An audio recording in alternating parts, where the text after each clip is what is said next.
Bonjour à tous, je m'appelle Caroline et je suis du blog georgesmontpellier.fr, un blog totalement en déshérence, cherchez pas à y aller, il n'y a rien dessus. Mais je vais essayer de le réactualiser parce que j'ai quand même pas mal de choses que j'ai envie de montrer, des choses que j'ai envie d'expliquer.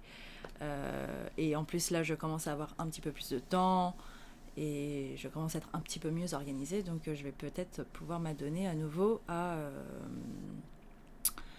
l'écriture régulière sur mon blog, chose que je voulais faire depuis très longtemps, mais je ne me dégageais pas de temps pour ça. Et c'est pareil pour la couture. Et donc, c'est un podcast spécial couture, mon premier podcast à ce niveau-là.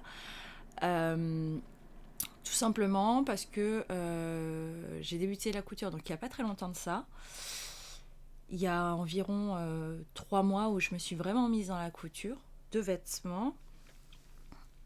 Mais avant ça, j'avais fait des petits accessoires par-ci par-là, mais sans vraiment me lancer dans la couture. C'était genre, je faisais une trousse, et puis j'en refaisais une autre 2 mois après, et puis voilà. J'avais acheté une machine à coudre il y a 1 an de ça. Donc le modèle que j'ai acheté, c'est le Brother CS10. C'est une machine à coudre électronique. Mais la couture, en fait, ça fait très très longtemps que je veux m'y mettre. Même qui me vient de l'enfance, en fait, parce qu'avant, quand j'étais toute petite, je faisais des vêtements pour des poupées. Et bon, c'était pas des grandes créations, hein. Parce que vous prenez une chaussette, vous découpez, vous faites des trous, et bam, il y a un pull. Non, mais je veux dire, c'est que ça a toujours été quelque chose présent en moi. Alors j'adore pas la mode, j'adore en fait les, la haute couture. Voilà. Je fantasme énormément sur la haute couture. Enfin, quand je regarde des défilés, je vois des choses, je me dis waouh, j'aimerais trop me faire des choses similaires et porter ce genre de choses en fait. Et donc, c'est depuis très très longtemps, depuis mon adolescence, que je voulais faire de la couture, me faire mes propres vêtements. Et puis, ça s'est accentué au fil des ans, mais j'avais jamais sauté le pas. Mais ça s'est accentué par le fait que j'arrivais pas à trouver des vêtements qui convenaient à ma morphologie. Parce que j'ai une morphologie qui n'est pas du tout standard. Je suis de taille moyenne, je suis 1m63. Mais j'ai une taille assez marquée. Par contre, après, j'ai pas de hanches. Je suis très fine. Dans le commerce, j'ai tendance à plutôt porter du 34. Il n'y a pas beaucoup de modèles. Enfin, là maintenant, de plus en plus, mais avant, il n'y en avait pas beaucoup des choses disponibles dans cette taille-là. J'ai peu de poitrine aussi, donc tout ce qui a des pinces, tout ce qui en fait met en valeur la poitrine, ben, je peux pas porter. Les bustiers, tout ça, je peux pas porter. Euh, donc du coup, je me retrouvais avec des choses très limitées à pouvoir porter dans le commerce. Et puis ensuite, quand je voulais des choses vraiment qui m'allaient bien et qui étaient dans des textiles de qualité, bah, en fait, au niveau du budget, bah, fallait avoir quand même un budget assez conséquent. Et dans tous les grandes chaînes, je dirais, euh, du style Primark, H&M, Pimkie, Jennifer et toute la clique, ben, ça me correspond absolument pas du tout à mon style et ça ne correspond absolument pas du tout à ma recherche de qualité. Après, bon, il y a des enseignes un petit peu plus comme le Fnaf ou Camailleux où là j'arrive à trouver des choses intéressantes pour moi, mais malgré tout, j'étais assez frustrée par rapport au choix qui a été proposé, parce que soit on trouve que des basiques, ou soit vous trouvez en fait ce qui est tendance à l'heure actuelle, qui disparaît au bout de 2 3 mois, qui est remplacé par quelque chose d'autre qui est tendance également. Et bon, c'est pas. Moi, je fonctionne pas à la tendance, en fait. C'est pas mon truc. Moi, je fonctionne plutôt sur de l'intemporel. Je fonctionne sur des coupes presque indémodables. J'aime les choses, en fait. J'aime pouvoir garder un vêtement très longtemps et me sentir très bien à l'intérieur, très confortable. Et c'est pour ça aussi que j'avais un désir fort de me mettre à coudre. Et puis en fait, j'ai sauté le pas il y a 3 mois de ça environ. Il y a eu un changement d'état d'esprit et je me suis dit, ma machine à coudre, quand même, elle traîne là. Et quand même peut-être temps que je la mette en service et que j'arrête de faire des petites conneries, du genre des petites trousses et des trucs comme ça. Alors du coup dans ce podcast je vais montrer, bon j'ai pas beaucoup de vêtements, j'en ai pas fait beaucoup, mais je vais quand même les montrer, je vais aussi évoquer en fait tous les problèmes auxquels je me suis retrouvée confrontée en tant que débutante. Il y a aussi toute la réflexion que j'ai eue du coup sur mes débuts en couture, et notamment sur la couture de vêtements, mais même la couture en général, même sur les premiers accessoires que j'avais faits et sur lesquels j'ai eu quand même pas mal de difficultés. Je vais présenter un petit peu tout ce que j'ai envie de faire.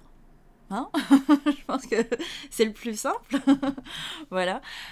Donc c'est un petit peu... alors le début, ça va être un petit peu le podcast de la honte, je vais dire. Parce que c'est pas des choses qui sont très très belles ce que j'ai fait, mais en même temps, voilà, toute débutante passe par là, je pense. Et je trouve ça pas mal en fait de partager un petit peu et de montrer un petit peu là où ça a fait défaut, ce que j'ai rencontré comme problème et ce que ça m'a fait amener comme question, ce que ça m'a fait faire comme recherche et du coup comment j'ai trouvé la solution. De blog de couture, mais beaucoup moins que sur le tricot. Je sais pas pourquoi, mais voilà, j'ai l'impression que la couture c'est un peu moins répandu que le tricot, mais plus que le crochet. Sur même les podcasts, il n'y a pas beaucoup de couture, c'est plus, ouais, c'est plus du tricot. Mais les blogs, les podcasts couture, moi, il y en a pas mal, j'aime beaucoup. Et puis c'est aussi ça qui m'a donné envie. Je me suis dit, voilà, je vois tout ce que font les autres. Et ça m'a donné envie, moi aussi, de sauter le pas et de me dire, bon, il va falloir que j'y aille, quoi. Bon, même si ce ne sera pas aussi beau que ce qu'elles vont faire. Je veux quand même finir par atteindre ce niveau-là. Voilà. Parce que moi, je suis quelqu'un qui se fixe des objectifs assez élevés. Je suis une personne avec beaucoup d'ambition. Alors après, est-ce que j'ai les moyens de mes ambitions? Ça, on le verra. Mais j'aime bien, voilà, quand je fais quelque chose, j'aime bien atteindre un certain niveau de maîtrise. J'aime pas rester dans l'amateurisme ou dans le débutant en fait. Donc du coup, je pense que, enfin déjà, je trouve que j'ai quand même pas mal progressé en couture, même si j'ai pas fait beaucoup de choses, mais je me suis posé les bonnes questions et j'ai trouvé les réponses à ces questions-là, et c'était des réponses indispensables, je pense, pour aborder la suite en fait au niveau de la couture et notamment sur la confection de vêtements. Voilà. Alors, je vous passe les trucs un petit peu bidons qu'on fait au début, où il n'y a pas de nécessité en fait de fermeture, où en fait vous faites juste un carré ou un rectangle, enfin deux rectangles que vous assemblez, vous cousez. Donc l'été d'oreiller que j'ai commencé à faire, et puis après ça a été une sorte d'étui à lunettes qui me servira jamais. Voilà, et en fait très rapidement j'ai voulu en fait tester le système des fermetures, parce que moi je voulais faire des fermetures, forcément des choses que j'ai utilisées qui vont nécessiter des fermetures éclairs. Et donc là, le premier truc, la fermeture éclair.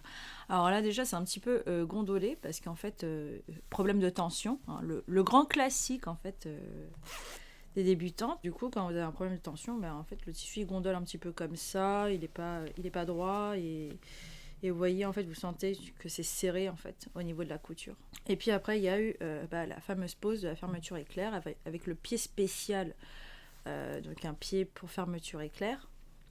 Et alors la pause, je m'y suis reprise, je pense 3-4 fois. Et d'ailleurs, là ça se voit parce que j'ai décousu. Je n'ai même pas retiré les restes de fil, quoi.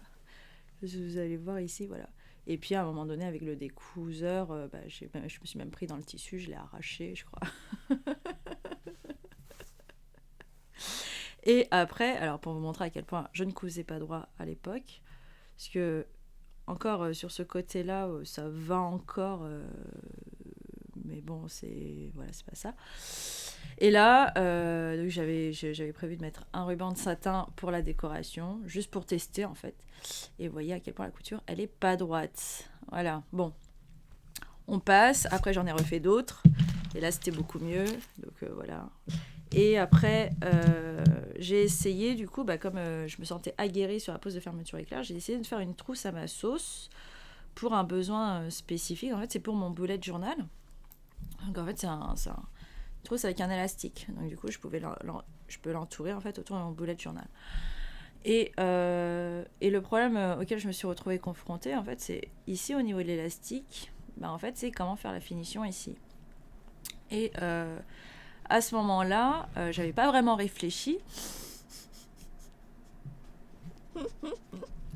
Parce que j'ai pris les mesures de ma fermeture éclair. Et j'ai rajouté genre 0,5 en fait de marge de couture. Sans même savoir ce qu'était qu'une marge de couture. J'avais pas du tout pensé à ce concept-là. Et donc, je couds en fait la fermeture éclair avec donc, les deux tissus. Donc l'intérieur, l'intérieur et l'extérieur sur cette forme-là.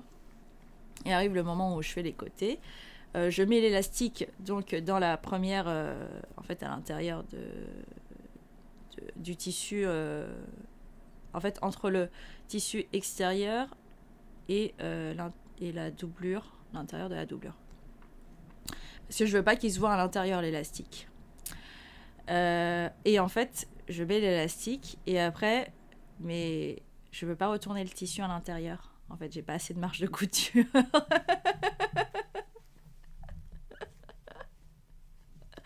Et c'est là que j'ai compris à quoi servait la marge de couture.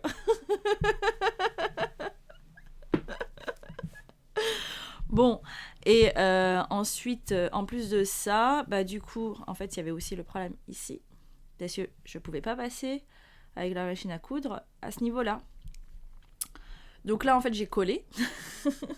Là, je suis passée avec la machine à coudre. Mais c'est pas top.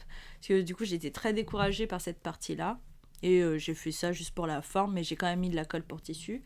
Je l'utilise quand même. Parce que j'aime beaucoup le tissu.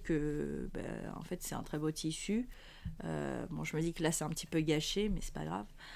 Et puis de toute façon, comme il n'y a que moi qui le vois, même ça se voit pas véritablement au premier coup d'œil, où ça peut donner un style en fait, le fait que ce soit accru comme ça.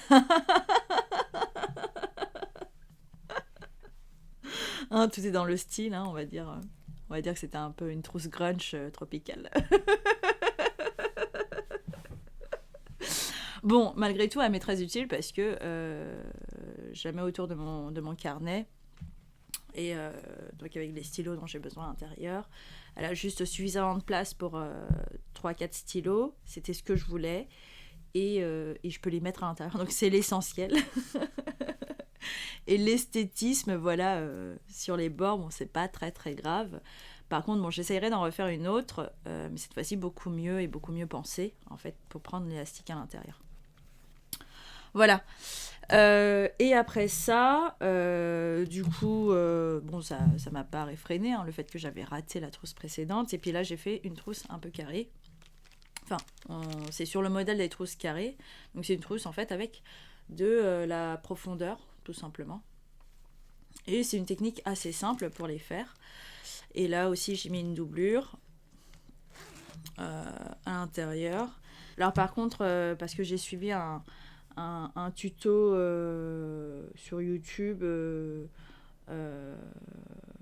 en français, puis même après j'ai cherché même dans les anglais et ce que j'ai pas du tout aimé, mais après j'ai fini par trouver en fait comment faire pour cacher ça. Donc si vous voulez, c'est au niveau des finitions quand vous faites les coins. En fait ici, là vous avez en fait votre tissu qui dépasse, vous formez un triangle en fait sur le bout et vous cousez et après vous coupez. Mais du coup, à l'intérieur, bah, ça fait ça. C'est ultra... c'est moche, quoi. C'est très, très moche. Même si ça se voit pas, il n'y a que vous qui le voyez. Moi, ça me stresse parce que je le sais. Donc, et je trouve ça horrible. Et le truc, c'est que... en fait, j'ai trouvé en fait, la technique pour que en fait, ça se retrouve à l'intérieur. En fait, entre les deux tissus, vous ne le voyez pas. Et en fait, sur la doublure même, vous allez avoir le même rendu qu'à l'extérieur. Mais ça nécessite en fait un petit peu plus de travail. C'est un peu plus long que de le faire comme ça direct avec la doublure à l'intérieur comme ça. C'est un petit peu là la finition pour feignant en fait. Mais je sais pas, je trouve ça tellement horrible d'avoir des finitions comme ça où on voit en fait le tissu coupé, qui se dépiote un petit peu à l'intérieur. Enfin bref. Mais sinon elle est très bien. J'utilise tous les jours là, depuis maintenant plusieurs mois. Enfin depuis 2-3 mois. Et elle est nickel. Elle tient bien le coup et tout. Et je l'ai pas, j'ai pas mis d'entoilage pour la rendre plus lourde parce que justement, moi j'aimais bien le principe où elle était justement souple, comme ça, où elle peut se caler n'importe comment et tout. Donc j'aimais bien ça. Toujours dans la continuité des projets pour apprendre à coudre droit, pour apprendre à couper droit aussi, parce que alors, couper droit au début c'était pas trop ça. J'avais un petit peu du mal à couper droit. Parce que j'y allais pas avec beaucoup de précision et de minutie. Je faisais un petit peu mon rectangle à vue d'œil, comme ça. Ou alors sinon, je mettais en fait... je faisais un carré, je le mettais sur le tissu, mais je l'épinglais pas. Le truc à ne pas faire. Donc du coup, mes carrés, ils étaient pas... enfin, mes rectangles plutôt. Mes rectangles, ils n'étaient pas vraiment des rectangles. Du coup, c'est un mini tote bag, là, que j'ai fait. Et donc... le mini tote bag n'a pas beaucoup d'utilité. Ah si, peut-être pour mettre un bouquin, pour transporter juste un bouquin et son téléphone. Voilà, si vous voulez juste vous balader avec un tout petit truc. Parce que moi, j'aime bien les petits sacs où on met pas beaucoup de choses. Juste l'essentiel. Mais celui-là, c'était juste pour m'entraîner. Hein. Je l'ai pas fait dans une optique de m'en servir, pas du tout. Donc mes rectangles sont des rectangles, donc tout va bien. La doublure, elle a été bien cousue. Je me suis un petit peu... j'ai mal calculé mon truc en fait ici parce que j'ai fait les étapes de la mauvaise manière. Enfin, en réalité, j'y suis allée par moi-même. Hein. J'ai pas suivi de tuto pour le faire. Les anses, elles sont bien entre la doublure et le tissu. Donc pas de souci à ce niveau-là. Et mes coutures sont relativement droites. Bon, sur la surpiqûre, c'est pas trop ça. Et je crois que j'ai mal réglé la tension, mais ça se voit pas trop en fait. Donc voilà. Bon, ça peut aller. Mais voilà, ça a été vraiment fait juste pour m'entraîner. Et il y a aussi autre chose que j'ai testé et que j'ai bien aimé en fait. C'est ce petit cube. Et ça, c'est quelque chose qui m'intéresse énormément en couture, c'est le fait de faire des choses qui ont du volume, qui ont des structures en fait. Et là, cette structure en cube, en partant d'un tissu plat, je trouve ça juste fascinant. Ça, c'est un tuto YouTube aussi, mais d'une japonaise que j'ai suivie. Alors bon, on comprend rien à ce qu'elle dit, mais par contre, c'est super bien détaillé, chaque étape et tout. Elle montre ça super bien dans sa vidéo. Bon, et donc, il y a aussi un tissu de doublure à l'intérieur qui borde la fermeture éclair avec des finitions propres. Ça a été très très dur parce qu'en fait, on est sur un petit objet. Donc, un petit objet qui prend du volume. Donc, au bout d'un moment, vous êtes comme ça sur la machine à coudre. Ah c'est chaud. Mais je stocke en fait dedans mes petites lingettes démaquillantes que je fais au crochet. Il faut que je pense à mettre le tutoriel de ça parce que il faut que je trouve le temps pour le faire. Parce que j'en fais plein et j'en offre plein aussi. Et voilà. Et là, par contre, là, j'ai fait ma finition intérieure parce que là, il n'y a pas trop le choix. Donc, avec du biais. En fait, j'emprisonne en fait les surplus de couture dans du biais. Voilà. Donc ça fait beaucoup plus propre à l'intérieur. Même si c'est toujours pas ça, mais c'est quand même mieux que de laisser comme ça, quoi. Voilà. Donc voilà. Et donc ça forme à la fin un petit cube. Alors je pense que je l'ai pas super bien réussi, mais après j'ai choisi mes propres dimensions, donc ça doit être aussi pour ça. Parce que je pense qu'il y a un calcul en fait pour arriver à ce résultat-là. Il faut prendre des dimensions bien précises, enfin des multiples, je pense. Et c'est ce que je l'ai pas fait. Bon, après, j'arrive à un carré quand même, mais je vais étudier un peu plus la chose. Là, on est quand même dans des mathématiques. Bon, les mathématiques, c'est pas trop mon fort, mais je sais m'y plonger quand il le faut. Et non, c'est quelque chose qui m'intéresse énormément, en fait. La structure, le côté structurant, parce qu'après, c'est quelque chose que je veux aussi retrouver dans les vêtements. Il y a un projet d'accessoires aussi, que je vais vous montrer. Je vais vous en parler parce que ça m'a permis d'apprendre pas mal de choses. Parce que ça n'a été que du négatif, ce projet-là. Mais ça m'a permis d'apprendre pas mal de choses en positif, en fait. Quand je vous dis que c'est le podcast de la honte, je vous présente une sacoche d'ordinateur. Enfin, ça doit ressembler à une sacoche d'ordinateur, mais c'est pas tout à fait ça. Ouais, comme ça, voilà. Donc, alors, cette sacoche d'ordinateur, je l'ai faite en suivant donc un tuto YouTube aussi, pareil. Et ce qui est fantastique, en fait, avec les tutos YouTube, c'est que vous regardez les tutos, et donc vous savez même pas quel est le niveau de la personne. Enfin, c'est pas des tutos de couture, hein, c'est plus des do-it-yourself. Et vous savez pas quel est le niveau de couture de la personne, mais vous voyez, elle fait les trucs, elle les assemble et tout. Ça glisse tout seul. Vous dites, mais waouh, ça a l'air trop facile, je vais faire la même chose. C'est tout à fait à ma portée, etc., etc. Bon, on est dans du plein fantasme. Hein.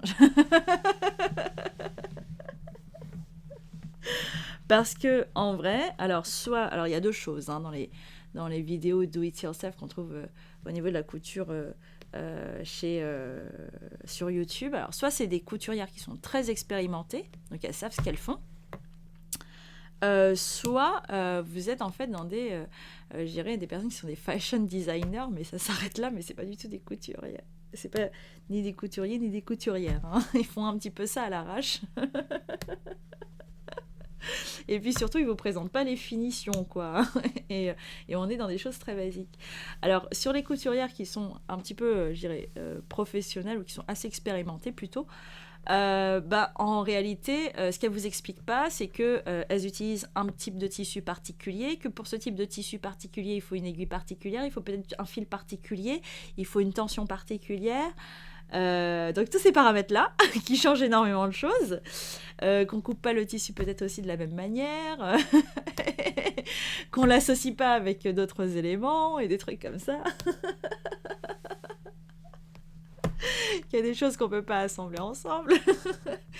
Et d'autres choses comme ça, ou alors sinon ça se trouve elles ont galéré, mais elles vous le montrent pas en vidéo en fait. Donc voilà. Et donc, c'était un petit peu ça, en fait, sur ce tuto que j'ai vu pour faire une sacoche d'ordinateur. Alors, elle le faisait, je crois, en cuir ou un truc dans le genre. Et ça rendait tellement bien, mais en même temps, la nana, elle était ultra pro, quoi, en fait. Mais elle vous montre pas tous les réglages, quoi. C'est aussi simple que ça. Et coudre le cuir, c'est pas facile. Moi, j'ai pas encore essayé, hein, mais bon, du coup, en fait, ça, cette expérience, elle m'a fait un petit peu réfléchir sur pas mal de choses. Déjà, elle m'a fait prendre du recul sur les vidéos qu'on peut voir sur YouTube, que ce soit des do-it-yourself ou des tutos. Ça m'a fait prendre énormément de recul par rapport à ça. Je me suis dit, il est quand même peut-être temps que je lise le mode d'emploi de ma machine à coudre et que je lise aussi également des livres qui sont écrits par des professionnels sur la manière de coudre. Et que YouTube, c'est quand même une jungle. Alors, il y a des très bonnes choses. Hein. Vous tombez des fois sur des choses très faites par justement des gens qui connaissent et qui savent de quoi elles parlent. Mais vous tombez, mais bon, 70% du temps, vous tombez quand même sur de la merde. Hein, faut le dire, hein, tout simplement. Les gens ne savent pas du tout de quoi elles parlent. Et elles font croire qu'elles sont au top de la maîtrise, quoi, mais pas du tout. Donc, normalement, cette sacoche, en fait, il y a une fermeture éclair tout le long. Alors, pourquoi moi j'ai fait un rabat avec un système de fermoir? C'est pas par choix esthétique. C'est tout simplement parce que j'ai pas réussi à mettre la fermeture éclair, parce que j'ai cassé 2 aiguilles. Voilà. Alors, je vous explique. Alors, bon, ce tissu-là, c'est un tissu que j'ai trouvé sur un marché il y a 1 an de ça, qui m'a fait craquer, je trouve magnifique. Et en fait, je l'ai couplé donc avec une toile que j'avais chinée sur eBay, mais à ce moment-là, je savais pas que c'était de la toile. Pour moi, c'était un tissu comme un autre. Et ce que je ne savais pas, c'est qu'en fait, la toile, c'est quand même un tissu qui est quand même assez épais et qui est très rigide et qui a un tramage en fait assez spécifique. Et puis en plus, j'ai entoilé. j'ai entoilé avec un entoilage, comment dire, assez épais, un peu plus épais que ce qu'il aurait fallu pour du coton. Voilà. Donc c'est pas très souple. Je force un peu en fait pour, euh, pour montrer. Et en fait donc en fait j'ai assemblé donc ces carrés. Bon déjà en fait j'ai cousu le, la doublure avec enfin l'intérieur avec l'extérieur. Et ensuite après, il fallait en fait commencer à coudre donc cette bande en fait qui fait tout le tour avec les rectangles. Alors là, ça a commencé à être un petit peu, ma machine, elle a commencé à pas aimer. J'ai un petit peu forcé la couture, mais elle a pas beaucoup aimé ce moment-là en fait. Et puis surtout quand je devais en fait placer, c'était super chaud parce que en fait surtout sur les coins. En réalité, bah, on se retrouve en fait à bouger le tissu d'une certaine manière pour qu'il prenne le coin. Alors qu'en plus, il est déjà. Alors, quand vous êtes sur la deuxième partie, alors qu'il est déjà fixé avec le deuxième, il est déjà en forme de rectangle. Enfin, il a déjà pris en fait du volume. Donc, vous travaillez sur du volume. C'est super compliqué en réalité. Et ensuite, alors, quand vient le moment de poser la fermeture éclair, bah, l'aiguille, elle a tout simplement cassé. La première. Mais je me dis, bon, je suis peut-être passée à côté de quelque chose. Je regarde un petit peu. Et je me dis, ouais, j'ai quand même de l'épaisseur. Il faut peut-être que je prenne une aiguille qui est faite pour de l'épaisseur. Alors, le truc, c'est que j'avais aussi acheté au marché, donc dans le même où j'avais acheté ce coton, j'avais acheté des aiguilles jean, mais c'est les aiguilles qu'on trouve sur le marché et où il n'y a pas de marque, en fait, qui coûtent 1 euro. Bon. Mais moi, à ce moment-là, je ne savais pas qu'en fait, ce genre d'aiguille, il faut absolument éviter et qu'il faut aller chercher de la marque, en fait. Enfin, des aiguilles qui sont faites par des professionnels réputés depuis longtemps dans le domaine, quoi. Et donc, je fais une aiguille à jean. Alors, ça commence un petit peu à passer, puis au bout d'un moment, ça passe plus. Et la machine, en fait, elle fait du bruit, le fil s'en mêle. Je me dis, c'est un problème de tension, je règle la tension. Et au bout d'un moment, elle finit par commencer à se tordre légèrement. Elle s'enfonce plus du tout. Et là, je me dis, qu'est-ce qui se passe? C'est pas bon, ça. Et là, c'est quand même la deuxième aiguille qui casse. Et là, je me dis, bon, on va laisser tomber la fermeture éclair, c'est trop compliqué.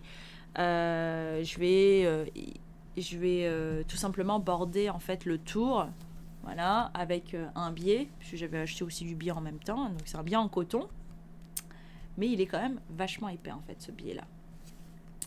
Et là, et puis je me dis en même temps comme ça, je vais apprendre à faire du biais, c'est cool. Et je commence à placer mon biais, l'épingler, et puis à vouloir le passer à la machine à coudre. Et là, en fait, l'aiguille, elle veut même pas s'enfoncer. Elle se tord déjà. Enfin, j'ai remplacé. J'ai encore mis une troisième aiguille à jean. Et pareil, là, l'aiguille, elle veut absolument pas s'enfoncer. Elle se tord. Et là, je me dis, bon, ok, je vais arrêter les dégâts.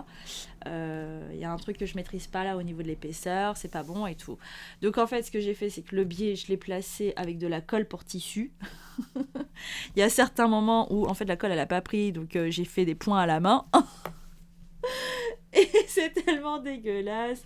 J'ai en plus mal raccordé. En fait, j'ai mal mis mon biais en angle là. Parce que forcément, là, j'en pouvais plus, j'en avais marre. J'ai même pas voulu faire des recherches pour savoir comment on met bien son biais dans les angles. J'ai rajouté, donc j'ai fait vite fait des rectangles pour faire un rabat. J'ai cousu le rabat. Et là, je me dis, ah bah tiens, j'ai plus de système de fermeture. Donc, il me faut un système de fermeture. Je mets ces fermoirs. Bon, du coup, forcément, comme j'avais pas pensé avant, parce que normalement, ça, en fait, avant de, par exemple là sur mon rabat, avant de coudre en fait mes deux parties du rabat ensemble, j'aurais dû d'abord poser le fermoir et après je cousais en fait mais de rabat, en fait, pour pas que ça se voit, ça. En fait, ça se retrouve en fait entre les deux tissus à l'intérieur. Bon, c'est pas grave, de toute façon, au point où j'en étais, hein, ce projet, il était horrible. Je voulais juste le terminer, mais quand j'ai vu le résultat, je me suis dit, mais qu'est-ce que j'ai foutu quoi, sur ce projet, mais qu'est-ce que je me suis lancée là-dedans et qu'est-ce que j'ai suivi une vidéo YouTube. Donc du coup, avec ça, déjà, j'ai pris du recul sur les vidéos YouTube, j'ai déjà dit. Ensuite, j'ai aussi, j'ai commencé aussi à m'intéresser du coup et à me renseigner sur les types d'aiguilles à la machine et pour me rendre compte en fait voilà, qu'il y avait des aiguilles pour différents types de tissus, que vous aviez aussi des grosseurs d'aiguilles.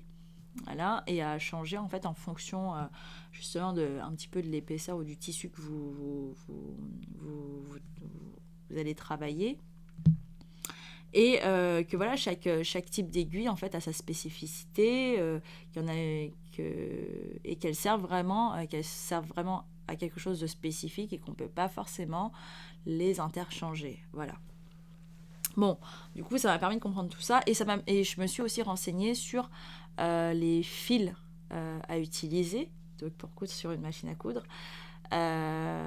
Et là aussi, moi, je me suis rendu compte qu'il y avait aussi une certaine qualité de fil qu'il fallait rechercher et qu'il fallait pas prendre les bobines de fil qu'on trouve sur les marchés et qui coûtent que dalle, mais en réalité qui sont de très mauvaise qualité, qui cassent, qui supportent pas la tension, ou qui vont pas tenir, ou qui peluchent et tout ça. Bref, donc ça, c'est du coup ce projet, certes, il est horrible, le rendu est juste horrible, mais par contre, j'ai appris énormément de choses avec ce projet et ça m'a permis de remettre pas mal de choses en perspective. Voilà. Donc c'est un mal pour un bien, je dirais. Et ah oui, et puis alors oui, du coup je cherche quand même toujours en fait dans l'idée de faire quelque chose d'un peu plus utile. Toujours, je sais pas pourquoi j'ai pas retenu la leçon, mais je recherche un tuto en fait pour faire une pochette. Et puis une pochette réversible en fait. Je voulais faire une pochette. En fait, on voyait pas les coutures même à l'intérieur. Et je tombe sur une vidéo super bien faite, hein, super bien expliquée et tout ça, mais il y avait une chose qui ne m'expliquait pas. En fait, c'est le fait de prendre en compte les dimensions de l'objet qu'on veut faire en fait.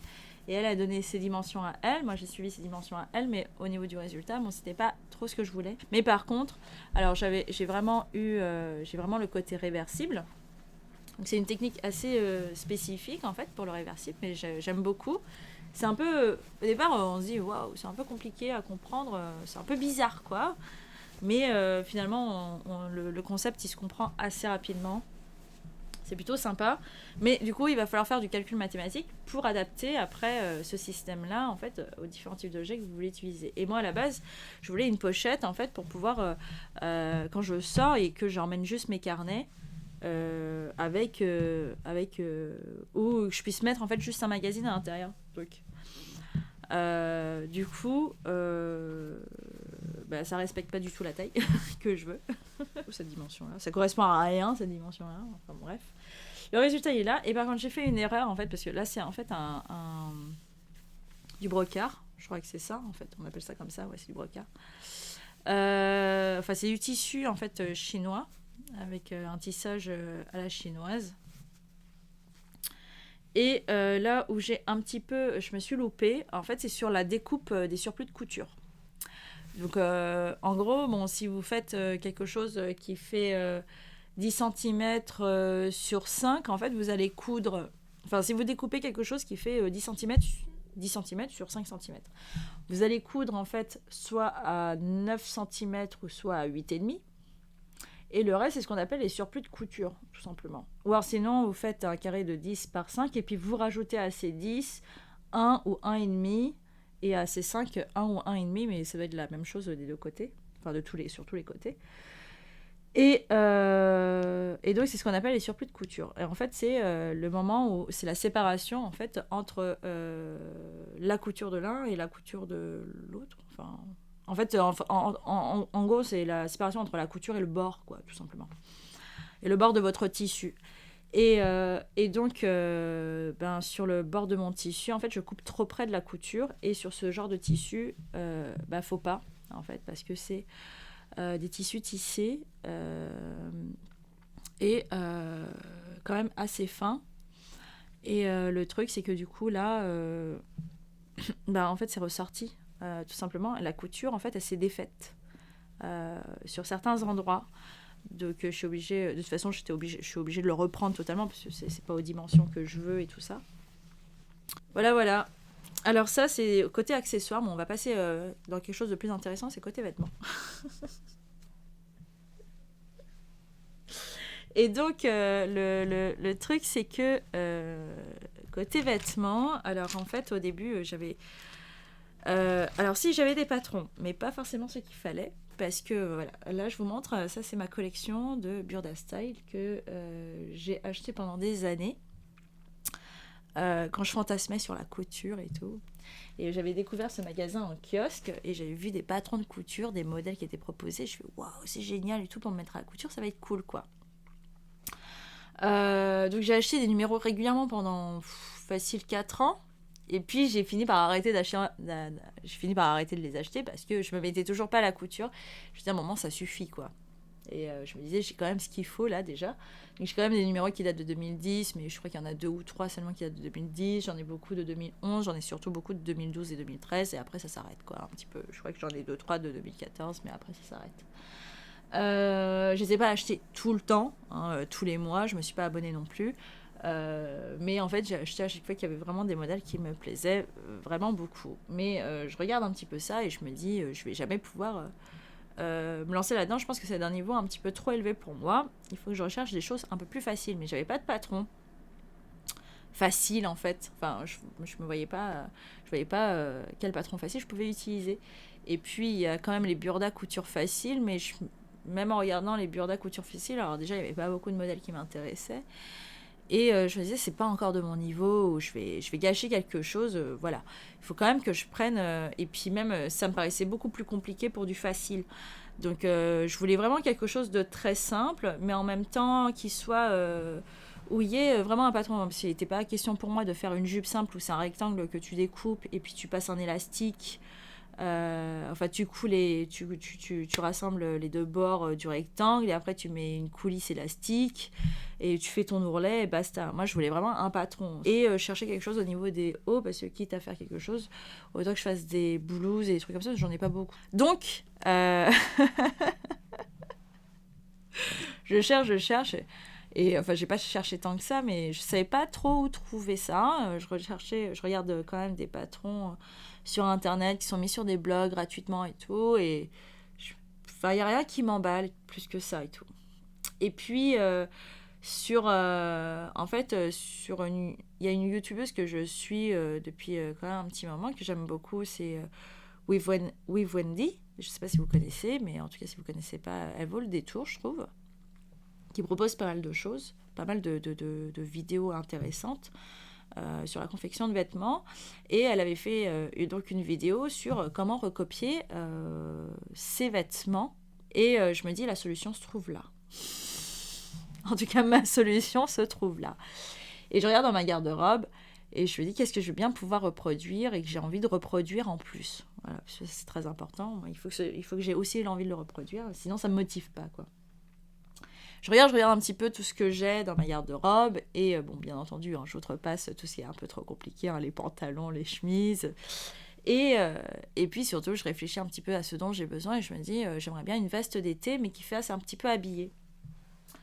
Donc j'ai mon gilet que j'avais. C'est un gilet que je porte très très souvent, que j'ai acheté à Camailleux il y a deux ou trois saisons, 2 ou 3 années de ça, en fait. Et c'est un gilet, en fait, en forme de kimono.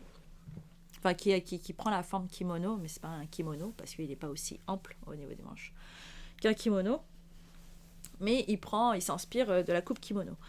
Donc avec absolument aucune fermeture, pas de bouton, pas de boutonnière, pas de fermeture éclair. Il est long, il est ample, il est sympa et il est surtout très simple. Voilà, ça c'était vraiment...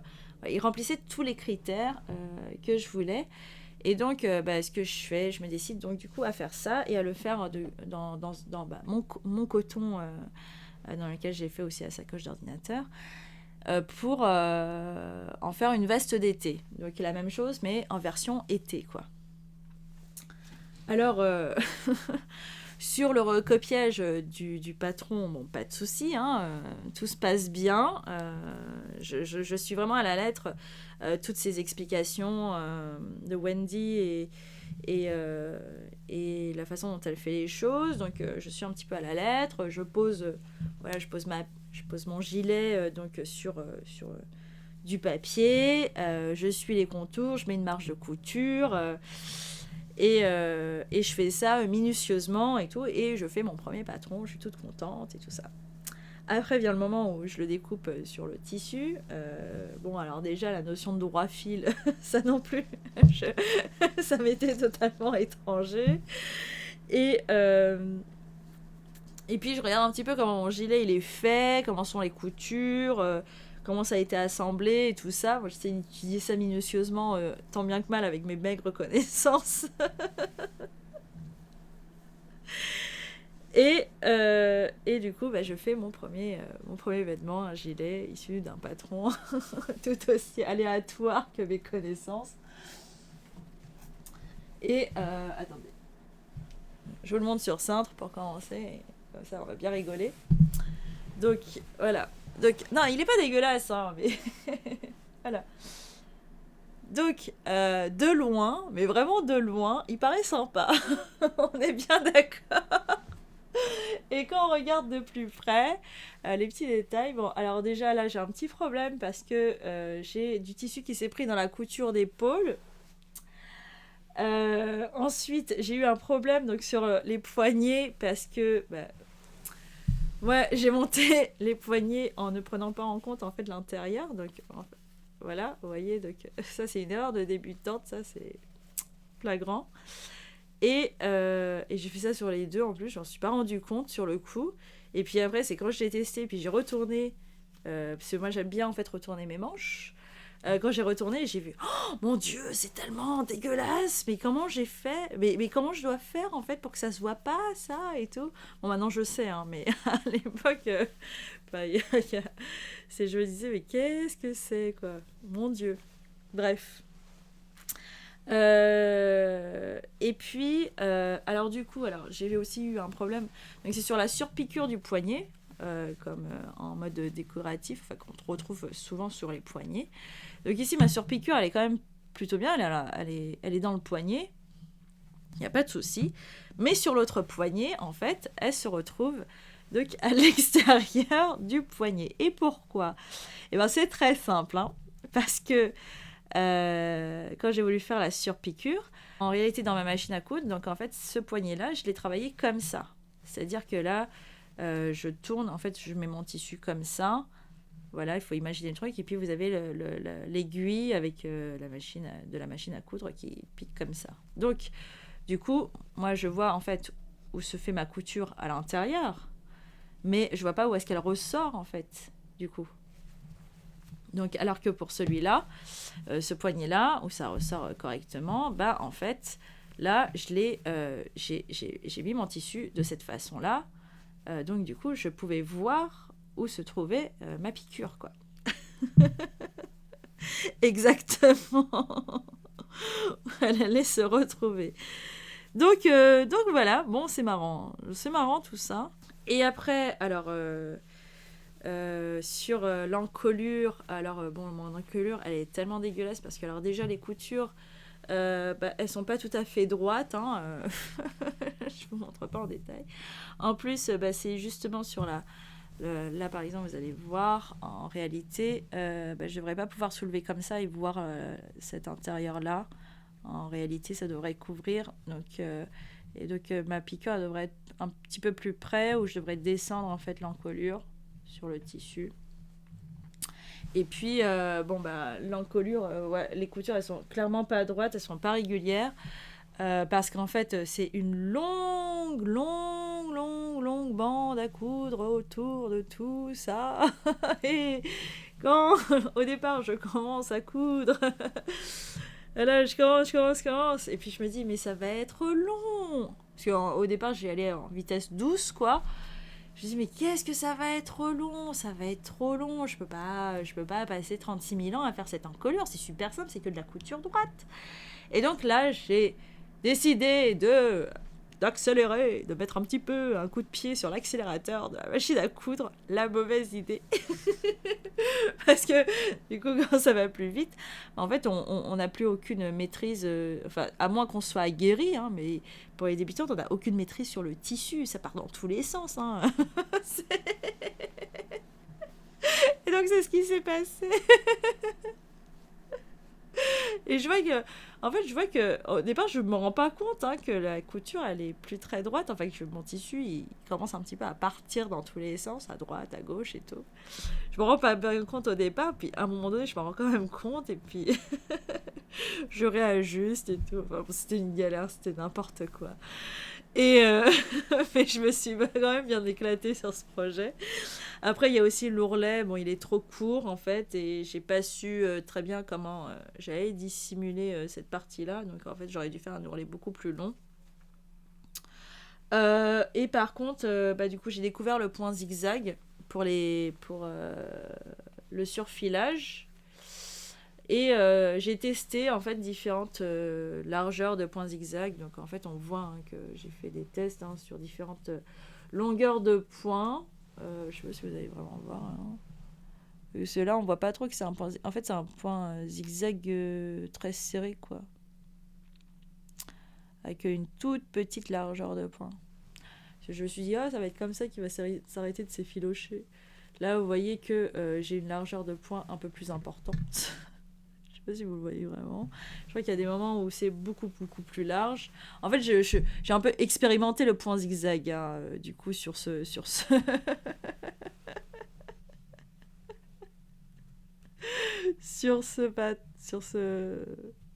projet.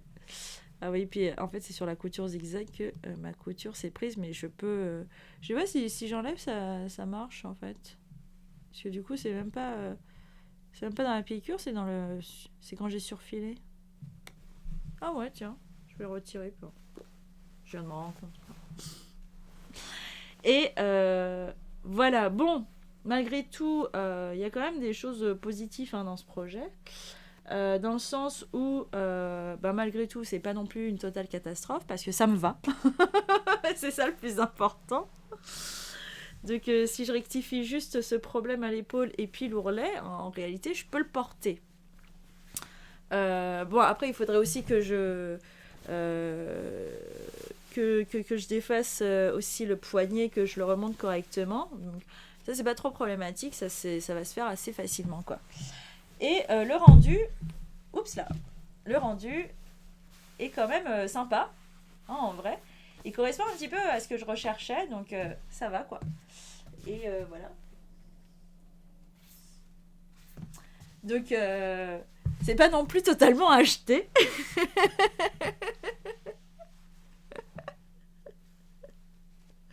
Ça peut aller, parce que au niveau des poignets, au niveau de la manche, je suis plutôt confortable, il y a une aisance.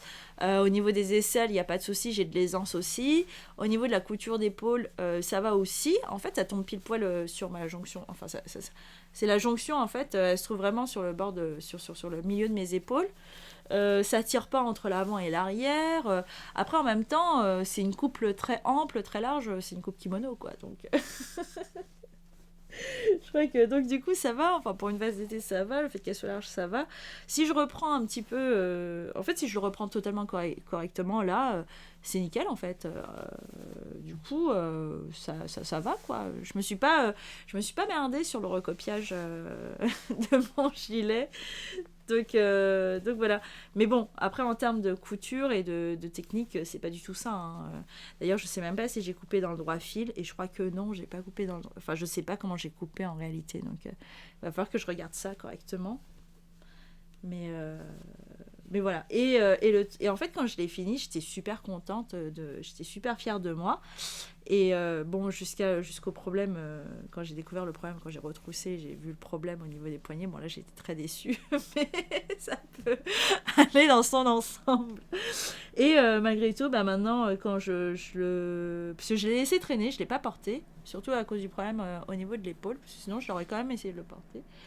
Et puis là, l'été va bientôt, enfin, les températures chaudes vont certainement arriver prochainement, même si là, pour l'instant, c'est pas trop ça. Du coup, je vais le retravailler quand même pour le porter, en fait, cet été, parce que c'est prévu pour ça. Et moi, j'ai prévu de porter ce que je couds, quoi. Donc il n'y a pas de raison, en fait. Si je rectifie les petits problèmes qu'il y a, bah, normalement, c'est nickel, quoi, ça va. Hein. Donc c'est assez impressionnant que j'ai réussi quand même à faire quelque chose qui corresponde, hein, que ce soit au niveau des manches, surtout au niveau des manches en réalité. C'est ça où c'est un exploit en réalité. Soit j'ai eu un coup de chance phénoménal, soit le gilet de base il est tellement simple que ça pouvait pas poser de problème, ou alors sinon j'ai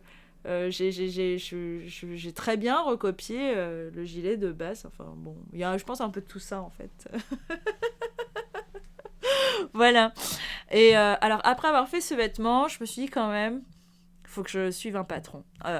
Il faut que je suive en fait quelque chose qui est fait par un professionnel. Je peux pas me permettre de m'amuser à reproduire mes propres vêtements comme ça, sans aucune notion et tout. Et surtout qu'en plus, là, après avoir fait cette veste-là, j'ai commencé vraiment à me documenter, puis à lire en fait les techniques de couture et tout ça, ce qu'il faut pour commencer à coudre et tout. Ce à quoi il faut penser, enfin bon, bref. Et c'est là où je me suis dit, bon, il me faut un patron, je peux pas y aller comme ça, c'est pas possible.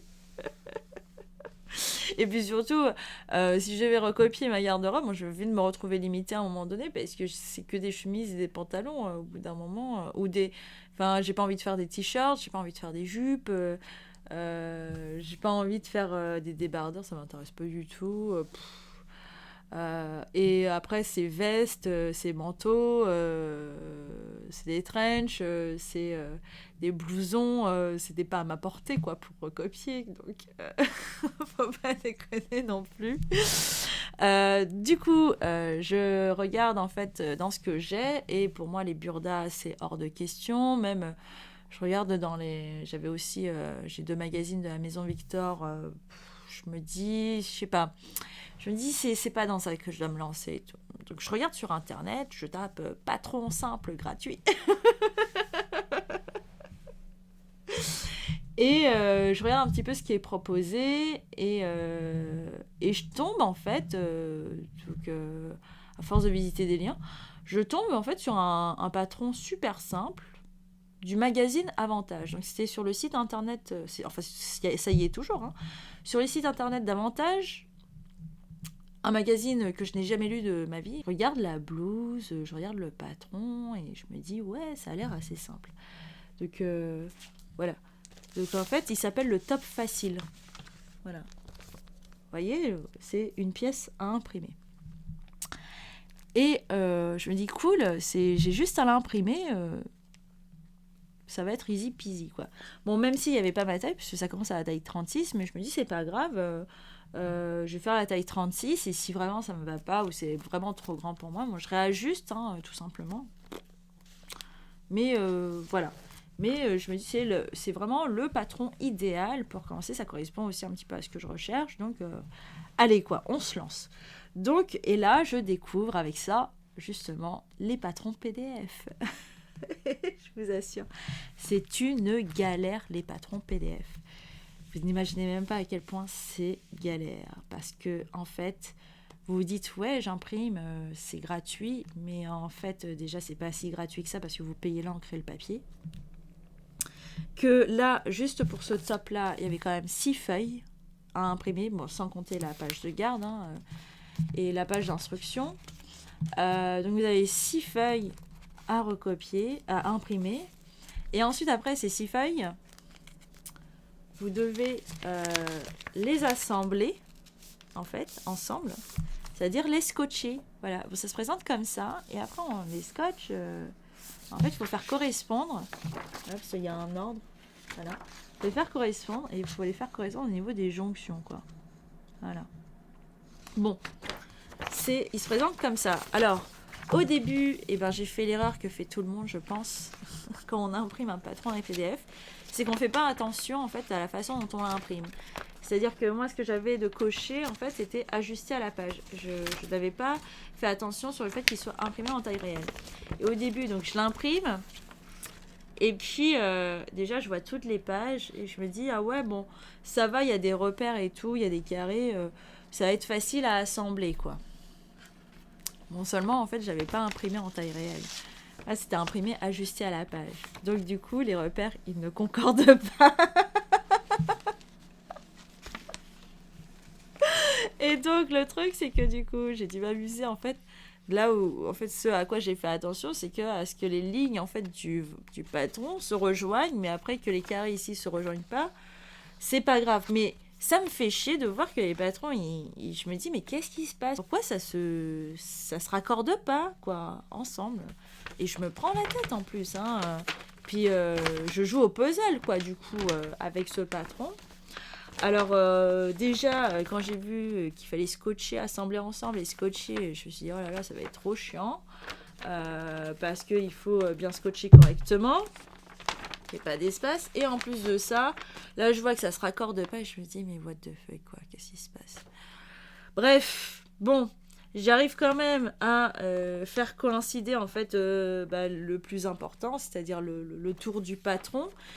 Et je me dis, c'est bon en fait. Parce que moi, je me dis pas qu'en réalité, le fait que j'ai pas imprimé correctement, ça se trouve, en fait, ça change tout le patron. Je me pose pas cette question-là quand même. Et puis ensuite, je regarde les instructions. Et puis là, je vois en fait qu'il va falloir que soit je réimprime, soit je recopie. Parce qu'il y a donc une. Vous avez là, ça c'est. Voilà, avec cette partie-là, c'est le dos. Et cette partie-là, voilà. Et vous devez en fait le réimprimer pour avoir une partie comme ça, qui est le devant.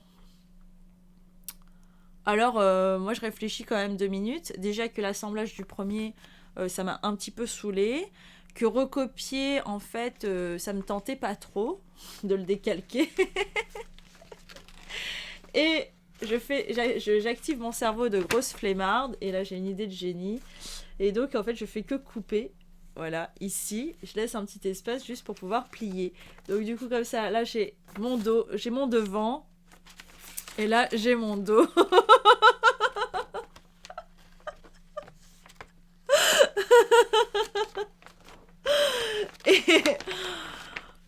et en vrai, donc, en fait, quand je me suis retrouvée à faire ça, en fait, j'étais déjà saoulée. J'avais pas encore posé le patron sur le tissu, j'avais pas encore cousu, que j'étais déjà saoulée. Et moi qui envisageais au départ d'acheter des patrons PDF, parce que je me disais, ouais, c'est pas trop cher et tout, il y a des choses quand même assez sympas apparemment.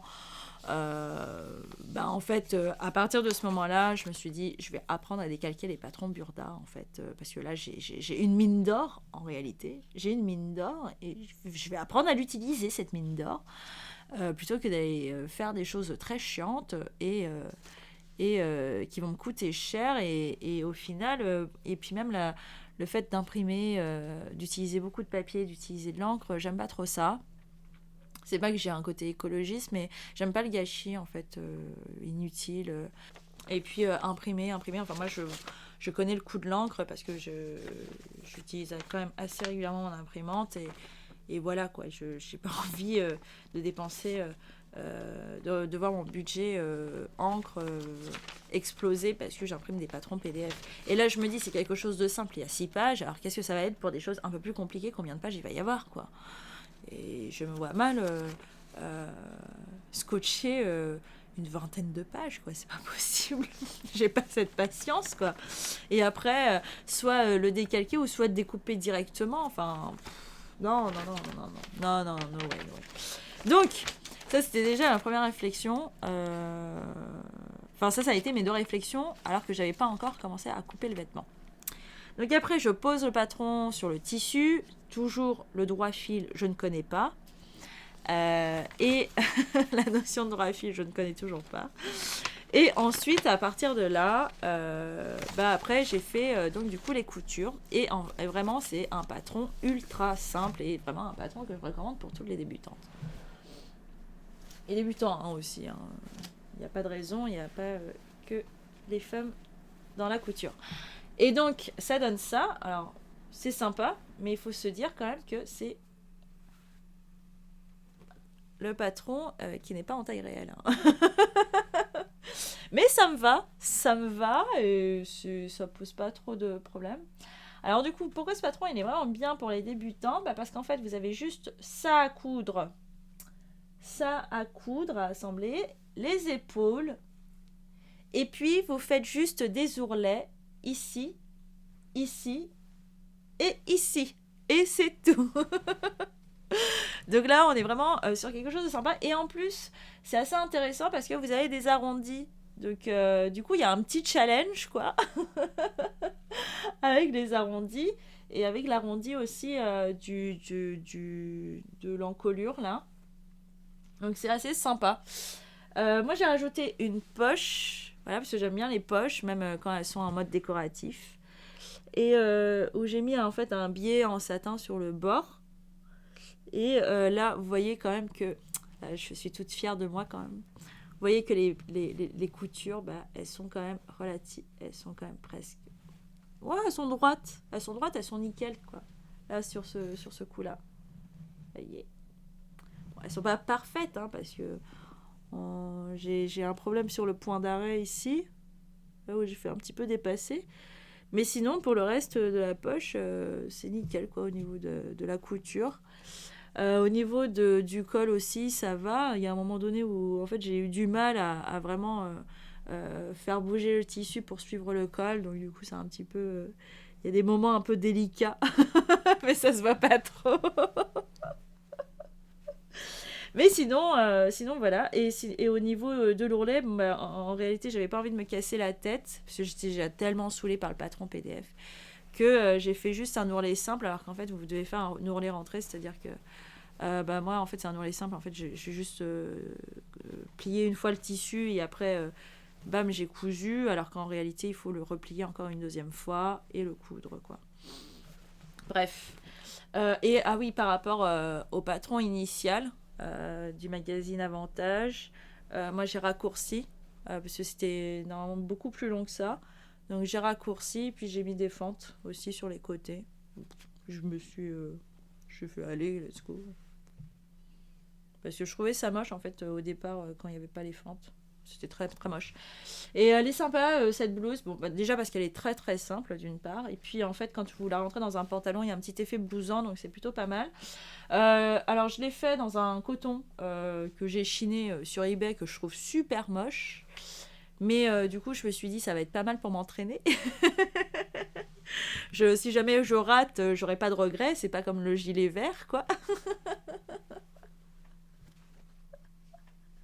Bon, moi, je le trouve pas super beau ce tissu-là, mais quand j'ai montré la blouse à mes sœurs et puis à des amies, elles ont kiffé le motif en fait. Elles ont fait ouais, ton tissu il est trop joli et tout. Je fais ah ouais, c'est trop moche en vrai. J'ai rien dit, mais je fais putain, on n'a pas tout à fait les mêmes goûts.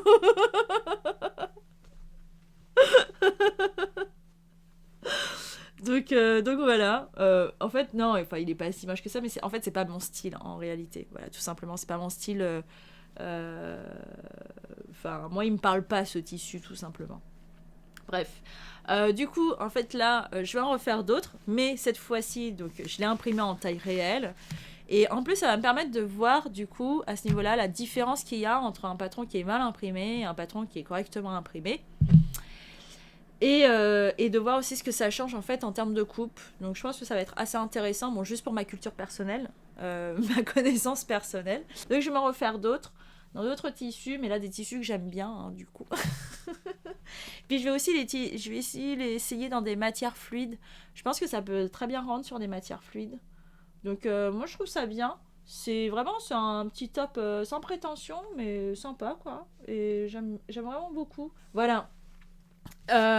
Et ensuite, alors du coup, ce projet-là, plus le gilet, bon, J'ai eu une super confiance en moi. J'ai fait waouh, maintenant, ça y est, c'est bon, je peux me lancer dans des projets plus audacieux. Genre, ça y est, je suis bac plus 3 en couture, quoi. J'ai ma licence de couture. Et on va se diriger vers la maîtrise. Et des fois, je pense trop mal. Et donc, du coup, je regarde quel type de patron je peux faire. Et là, je me dis, allez, go! On va faire du burda, là. C'est bon. Parce qu'en même temps, je trouvais plus de patrons, en fait, intéressants sur Internet de gratuit. Et je me voyais pas payer, en fait, des patrons PDF, surtout avec la mésaventure que j'avais vécue. Et en vrai, même l'histoire du patron PDF, j'ai fait non, il faut que j'apprenne à décalquer. Puis à un moment donné, il va falloir que je l'utilise, ça. Donc il faut que j'apprenne à décalquer. Donc je regarde déjà dans les burdas ce que je peux, ce que j'ai envie de faire plutôt que ce que je peux faire. Parce que là, alors là aussi, j'ai plutôt regardé l'envie que la capacité. Et il y avait un modèle qui me faisait de l'œil depuis l'année dernière. Et c'est donc dans le Burda Easy du printemps-été 2017. Donc c'est le numéro 66. Et c'est le Bombers. Voilà. Donc ça, c'est la planche à patron du Bombers. Et le modèle du Bombers, il se trouve juste... Ah non, ça c'est les instructions du Bombers. Ah oui, le Bombers, il se trouve juste là. Donc, en fait, là, vous avez la version Bombers long en coton, en jersey double. Vous avez la version en panne de velours. Donc, c'est sur celui-là que j'ai décidé, que je me suis penchée. Et vous avez avec une version en mèche. Donc, je sais pas, je connais pas du tout ce tissu, mais c'est un tissu style filet. Donc, il me paraît assez intéressant. Je vais aller chercher... Oh, pardon. Je vais bouger ma caméra. Ouf. Oups, là. Donc, je vais aller chercher du mèche parce que moi, je trouve ça super intéressant en fait d'avoir des tissus comme ça qui font des sortes de filets pour l'aération. Enfin, pour l'été, c'est assez intéressant, je trouve. Bref. Quoi qu'il en soit, donc moi, j'ai décidé de faire celui-là. Et pourquoi j'ai décidé de faire celui-là? Parce qu'il n'y avait pas de barcode, tout simplement. C'est des coulisses élastiquées. Et je me dis, je regarde le modèle... Et je me dis, je pense que c'est bon, je peux le faire, quoi. Je suis comme ça. Et puis je me dis quand même, c'est dans le burda couture facile. Et en fait, pour moi, le burda couture facile, c'était pour les débutantes. En réalité, non. Le couture facile, alors c'est vrai qu'il y a plus de modèles proposés pour les débutantes. Mais il n'y a pas que des modèles pour des débutantes, quoi. En réalité, le burda couture facile, c'est plus le fait que sur la planche à patron, vous n'avez pas de superposition. Donc effectivement, c'est mieux pour les débutantes, mais aussi pour les personnes qui ne veulent pas se prendre la tête avec justement la planche à patron des burdas classiques. Pour ceux qui ne connaissent pas, je vais le montrer. Donc ça, c'est une planche à patron du burda couture facile. Donc vous avez les pièces qui sont bien identifiées, qui ne sont pas superposées sur d'autres en fait. Donc vous pouvez même couper directement dans la planche à patron. Bon, moi, je ne ferai jamais ça. Je ne pourrai jamais découper directement dans une planche à patron. Parce que je me dis, je vais peut-être je vais peut-être en faire dans d'autres tailles pour des amis ou pour ma famille. Donc, du coup, j'ai pas envie de découper dedans. C'est pour ça. Et donc, du coup, j'ai regardé comment décalquer. Mais là, comme c'est une planche à patron sans superposition, c'était relativement simple pour décalquer. Il n'y avait rien de très compliqué là-dedans à comprendre. Sachant que je notais tout ce qu'il y avait marqué. Genre par exemple sur ici la poche, donc ça c'est la poche, le modèle de poche le fond de poche en fait pour le Bombers. Moi je marquais ici droit fil, x4, fond de poche, je mettais tous les traits que je voyais, je les mettais. Je savais pas à quoi ça servait, mais je les mettais. Et puis ensuite après je me suis renseignée un petit peu plus sur comment lire un patron burda. Et ce qui se trouvait sur une planche à patron, j'ai compris que les repères, en fait, il fallait... ça servait, en fait, pour assembler des pièces, en fait. Enfin, pour faire coïncider des pièces pour être sûr qu'en fait, la couture, elle était vraiment exactement à l'endroit où il fallait. Et tout. Et puis, donc je recopie les pièces. Alors du coup, recopier les pièces, ça va pas me sembler du tout galère, mais c'est parce que c'est le Burda couture facile, le Burda easy. Et je prends énormément de plaisir à recopier. Je trouve ça même marrant de recopier parce que ça me fait repenser à mon enfance où en fait on calque, enfin on recopie au papier calque en fait les dessins quand on sait pas dessiner. Moi je suis quelqu'un qui sait pas dessiner et dans mon enfance j'adorais recopier en fait au papier calque voilà genre mes personnages favoris, des dessins que je trouvais jolis, des trucs comme ça quoi. J'avais l'impression comme ça de savoir dessiner quoi. Donc voilà. Donc je recopie le patron.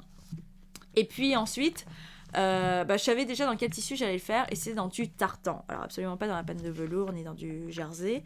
Mais dans du tartan parce que j'avais du tartan que j'avais acheté, j'avais trouvé sur eBay. Que j'avais payé pas du tout cher du tout à l'époque. C'était en fait un fond de coupon d'une personne. Donc j'ai récupéré 2 tartans différents chez elle. Et j'avais suffisamment de tissu pour faire ce bombers. D'autant plus que le tartan, au départ, j'ai essayé de faire une jupe en laine avec, une longue jupe en laine avec, et ça a été une véritable catastrophe. Puisque je l'ai fait avec un élastique et ça rendait pas bien du tout. Alors quand elle n'était pas portée, la jupe en laine, elle faisait très jolie. En plus, il y avait des poches. Enfin, je me suis dit, enfin, j'ai une jupe avec des poches, quoi. Et en fait, ça allait pas du tout. Alors déjà, la poche, elle était juste pile poil à la taille de ma main. J'avais trop mal paramétré le truc. Là encore, j'avais suivi un tuto YouTube qu'il fallait pas que je suive.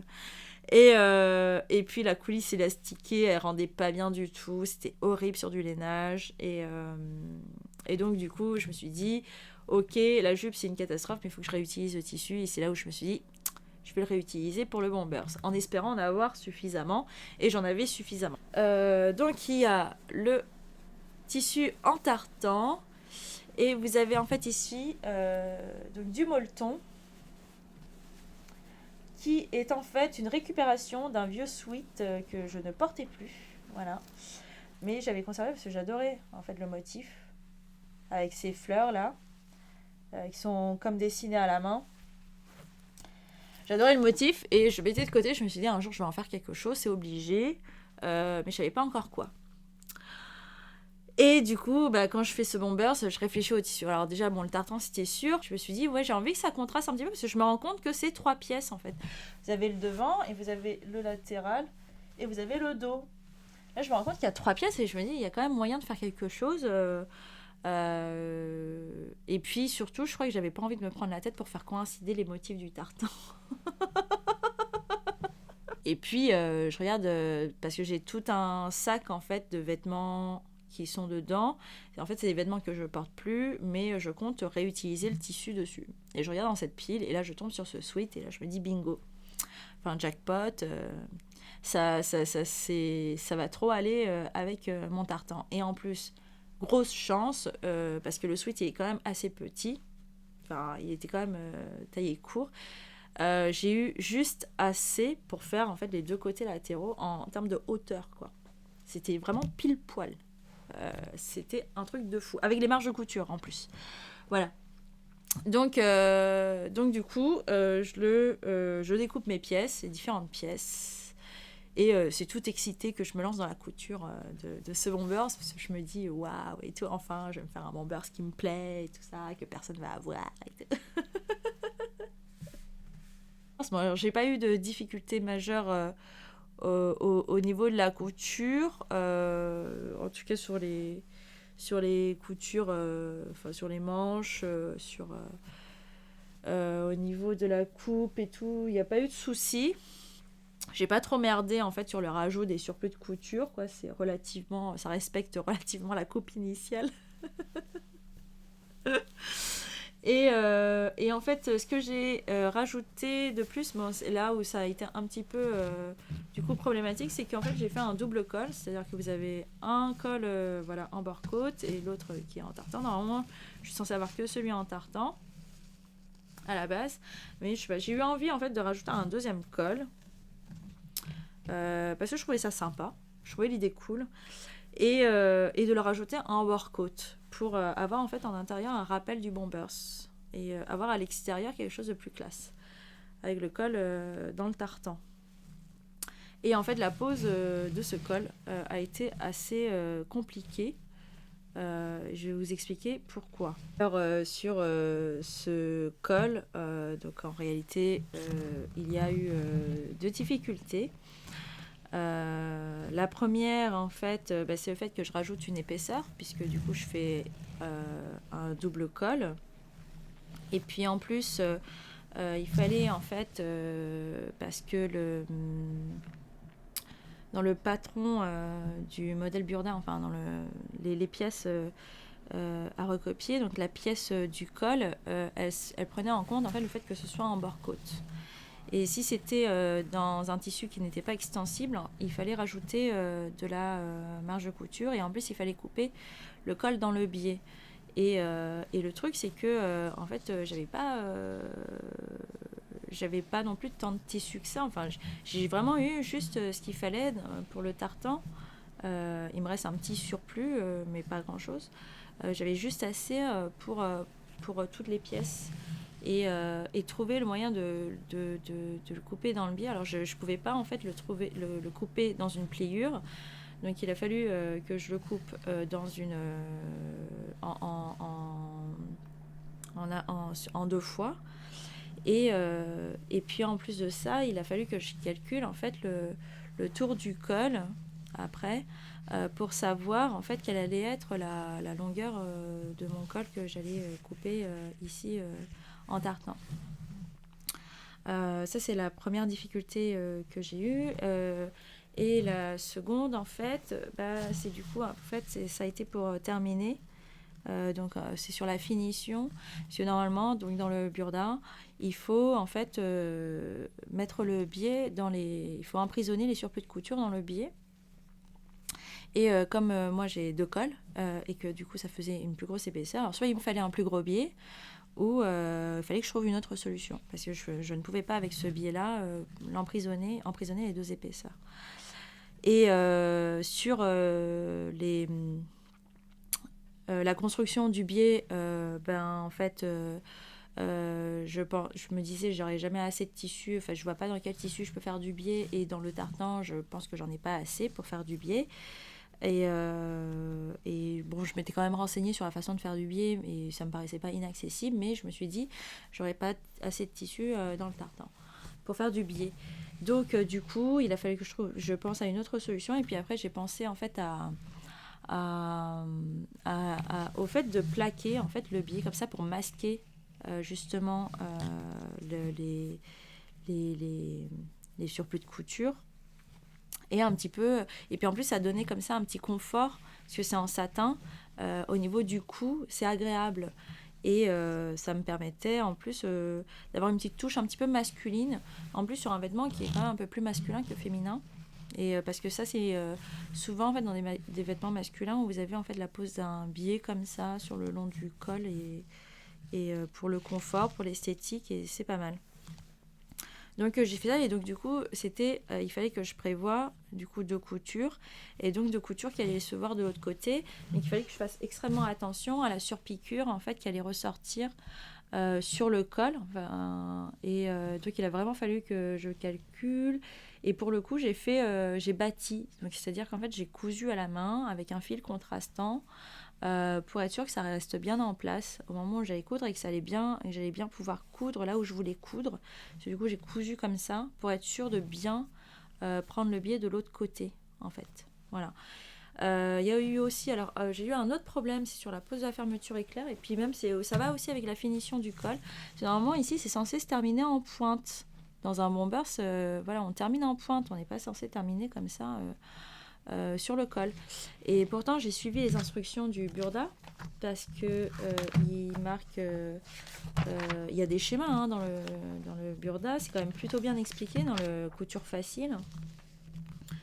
Et voilà, donc là, on est sur la partie du bombers. Et vous voyez là sur le col, ici, il marque que, il le montre et il le marque en plus que la flèche du col, la pointe du col, elle doit un petit peu dépasser au moment de l'assemblage.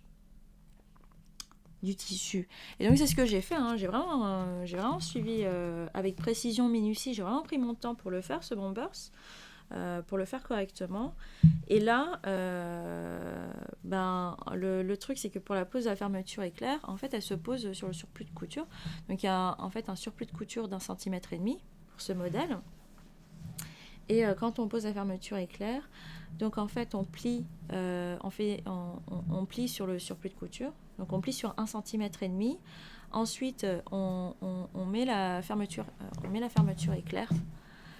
Et donc ici en fait sur le haut il y a un système où en fait on emprisonne la patte de la fermeture éclair dans le surplus. Voilà. Et le truc c'est que du coup je me retrouve avec le col comme ça, je me dis il y a un problème quelque part.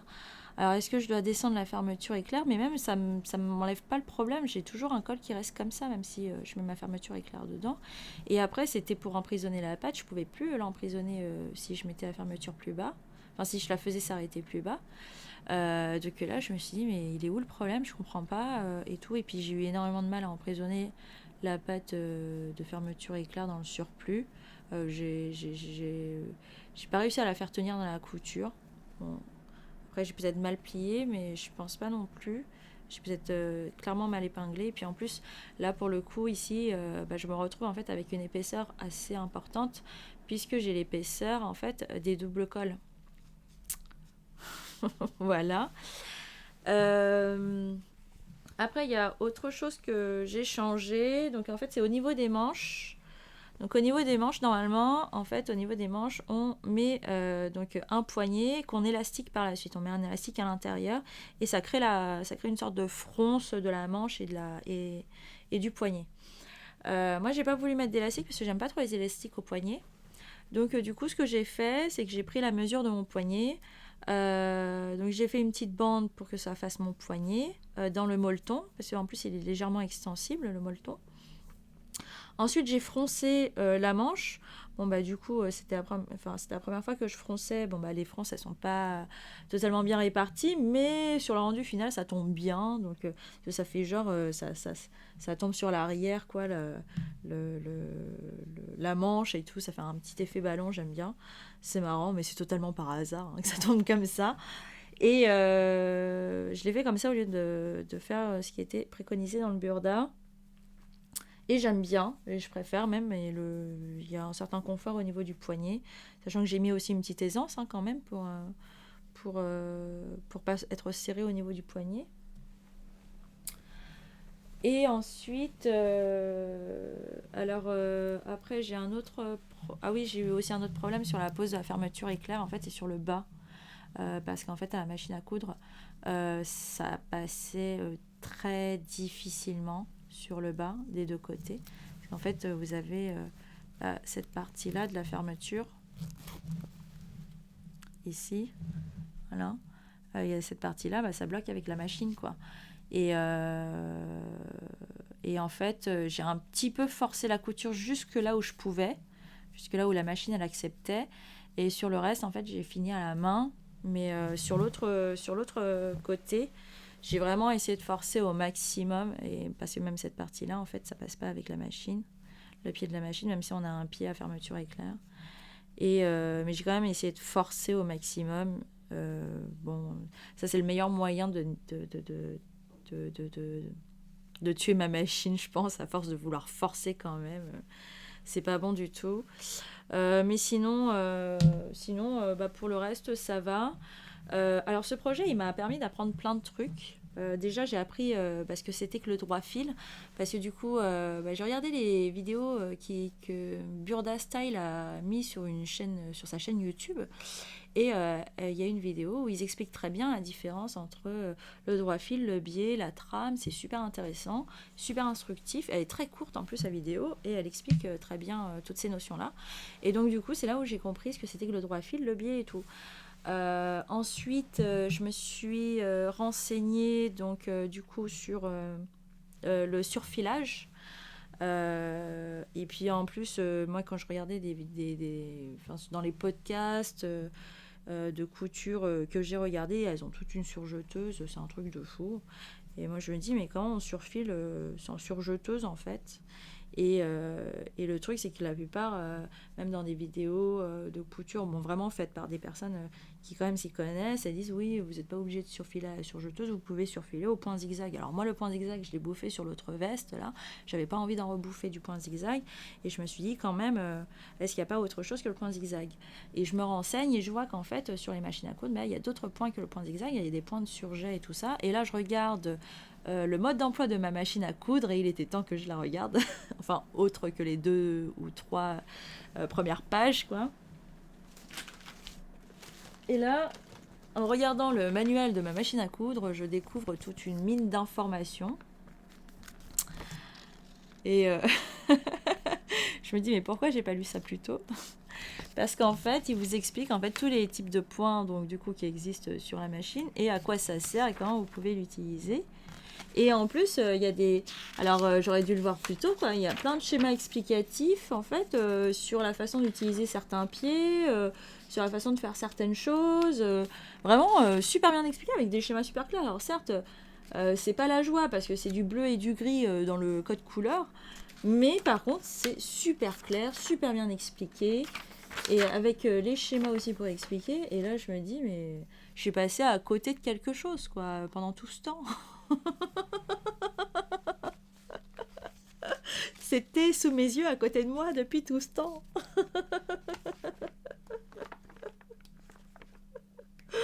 Voilà. Parce que bon, moi, je m'étais arrêtée juste à remplacement de l'aiguille encore. Oui, remplacement de l'aiguille parce que j'avais eu besoin de remplacer l'aiguille quand j'avais cassé sur les housses d'ordinateur.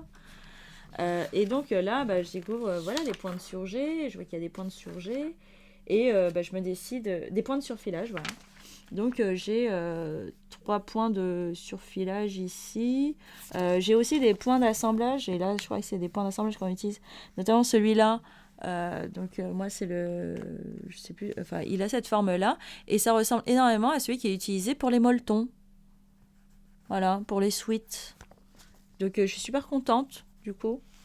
Et je pense que c'est aussi utilisé pour les jerseys. Donc c'est plutôt cool.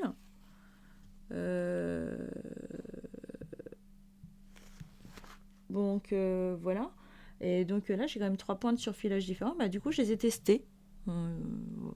Voilà. Et ce projet, je les ai testés sur à peu près... j'ai vraiment testé les différents types de fils. De toute façon, comme c'est à l'intérieur, ça ne se voit pas. Et tant que il n'y a que moi qui le sais, hein, les gens ne le voient pas. En plus, c'est quand même un prune assez sombre, donc on ne voit pas trop en fait, les points de couture. J'ai fait exprès de prendre du noir ou du violet pour qu'on voit encore moins les points de couture. Voilà, quoi. Ça m'a permis d'apprendre ça et c'était plutôt très intéressant à ce niveau-là. Et puis pour le coup, en fait, ce patron, c'est pas du tout un patron pour les débutantes. Mais le Burda Couture Facile, les schémas et tout, permettent vraiment de bien comprendre en fait ce qu'on doit faire. Même si il y a des moments où ça me paraissait un petit peu obscur, comme pour le col. Voilà, le montage du col, où quand j'ai vu le résultat avec la fermeture éclair, je me suis dit, mais qu'est-ce qui se passe? Mais sinon, dans l'ensemble, c'était quand même super bien expliqué. Et puis, j'ai pris mon temps. Et quand il y avait quelque chose, un terme que je ne comprenais pas trop, je cherchais ce que ça voulait dire. Non, il n'a pas... finalement, il n'a pas eu... j'ai pas eu l'impression que c'était difficile, en fait. À part les quelques points que je vous évoquais. Mais en soi, je ne l'ai pas trouvé compliqué. Et à la fin, quand j'ai vu le résultat, j'étais vraiment super contente de moi. Donc j'ai bien fait attention à bien couper dans le droit fil. Et puis j'ai fait attention à coudre aussi correctement en respectant les marges de couture. Parce que j'avais tendance aussi à ne pas respecter les marges de couture, même quand j'en faisais. Donc là, j'ai vraiment respecté les marges de couture. J'ai voulu faire des finitions propres en faisant du surfilage de partout, là où je le pouvais. Il y en a d'autres, je n'ai pas encore fait le surfilage, mais je vais bientôt le faire. Les poches, elles sont cool, mais j'aime pas trop la forme des poches, par contre, sur ce modèle-là. Je sais pas, je trouve c'est un peu bizarre, en fait, les poches. Puisque j'aime pas, en fait, c'est qu'elles sont ouvertes. C'est-à-dire qu'il faut pas mettre des choses à l'intérieur, sinon ça tombe, juste comme ça. Mais c'est bien pour mettre ses mains, c'est bien, hein, mais si ça sert que pour mettre ses mains, ça sert pas à grand chose une poche. Donc je vais réfléchir à un système de fermeture peut-être par pression à l'intérieur, voilà. je pense que je vais faire ça, au moins. Mais j'ai peur qu'après, ça finisse par abîmer le tissu, le pression, à force de tirer, de poser, de... Je sais pas. Et sinon... Ah oui, si, j'ai aussi il faut que je fasse la finition encore. Donc là, il faut que je fasse du biais, du coup, pour faire la finition, en fait, de la ceinture, quoi. Voilà, pour emprisonner le surplus de couture dans du biais. Voilà, voilà. En vrai, moi je trouve qu'il me va super bien, hormis le problème du col, mais je pense que je vais le refaire, le col. Et puis je pense aussi que je vais refaire la fermeture éclair pour la changer aussi, parce que je pense qu'elle va pas tenir le temps. Moi je fais quand même des vêtements pour qui tiennent super longtemps. Moi j'aime bien ce qui est dur et ce qui est durable. Et cette fermeture éclair, j'ai pas l'impression qu'elle va résister au temps. Et donc du coup... je vais la changer pour quelque chose d'un peu plus solide. Une fermeture qui me paraît plus solide en fait. Donc, parce que du coup, je voulais pas vraiment me montrer entièrement. Voilà. Attendez, je rentre quand même. Parce que ça fait un peu dégueulasse hein, avec le pull qui sort. Donc là, c'est ce qui donne en fait fermé. Donc au niveau de la coupe, il est vraiment plutôt sympa. Il est pas, même au niveau... Alors peut-être les manches, elles sont un peu trop longues pour moi. Donc je vais peut-être les raccourcir un petit peu et puis je vais refaire mieux les fronces. Voilà quoi. Mais sinon j'adore la coupe, le contraste là entre les deux tissus. J'aime bien. Et sur l'arrière aussi, il rend bien, je trouve. Il n'y a pas de problème. Je suis super confortable dedans. Je vais pouvoir mettre, même je peux le mettre avec des pulls. Et je l'envisageais plutôt comme blouson d'hiver ou de mi-saison, pas comme une veste d'été, quoi, pas comme un blouson d'été. Donc non, je suis plutôt contente. En plus, les bombers, j'adore ça, j'en ai plein aussi. Donc du coup, là, je vais faire les quelques modifications que je vous ai dit. Je vais revoir aussi au niveau des poches. Et puis peut-être pour le prochain que je ferai, parce que je vais le refaire dans un autre tissu. Je vais regarder comment on peut faire en fait des poches à fermeture éclair. Ça me paraît le plus approprié pour ce genre de poche-là, en fait. Mais je pense que ça va être un petit peu compliqué, peut-être pas encore de mon niveau, il faut que je fasse attention, quoi, à ce niveau-là. Mais sinon, il est bien, voilà, il est bien, je me sens bien, il rend bien, pas de soucis, voilà. Donc c'est presque une réussite, et puis non, je suis plutôt contente de moi, parce que je pense que c'est pas non plus... c'est pas normalement le 3e projet qu'on fait quand on débute en vêtements, et qu'avant on a juste fait une blouse et un gilet super simple. Hein. Voilà. Mais du coup, avec cette veste, j'ai pris énormément de confiance en moi. Bon, déjà que les autres projets m'avaient déjà donné beaucoup de confiance en moi, mais alors avec celui-là, maintenant, je me sens pousser des ailes, je me dis, plus rien ne m'est impossible.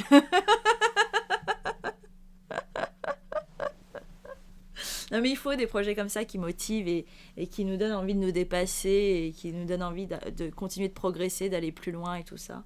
Donc bon, le truc c'est que les modifications, je vais pas les faire tout de suite.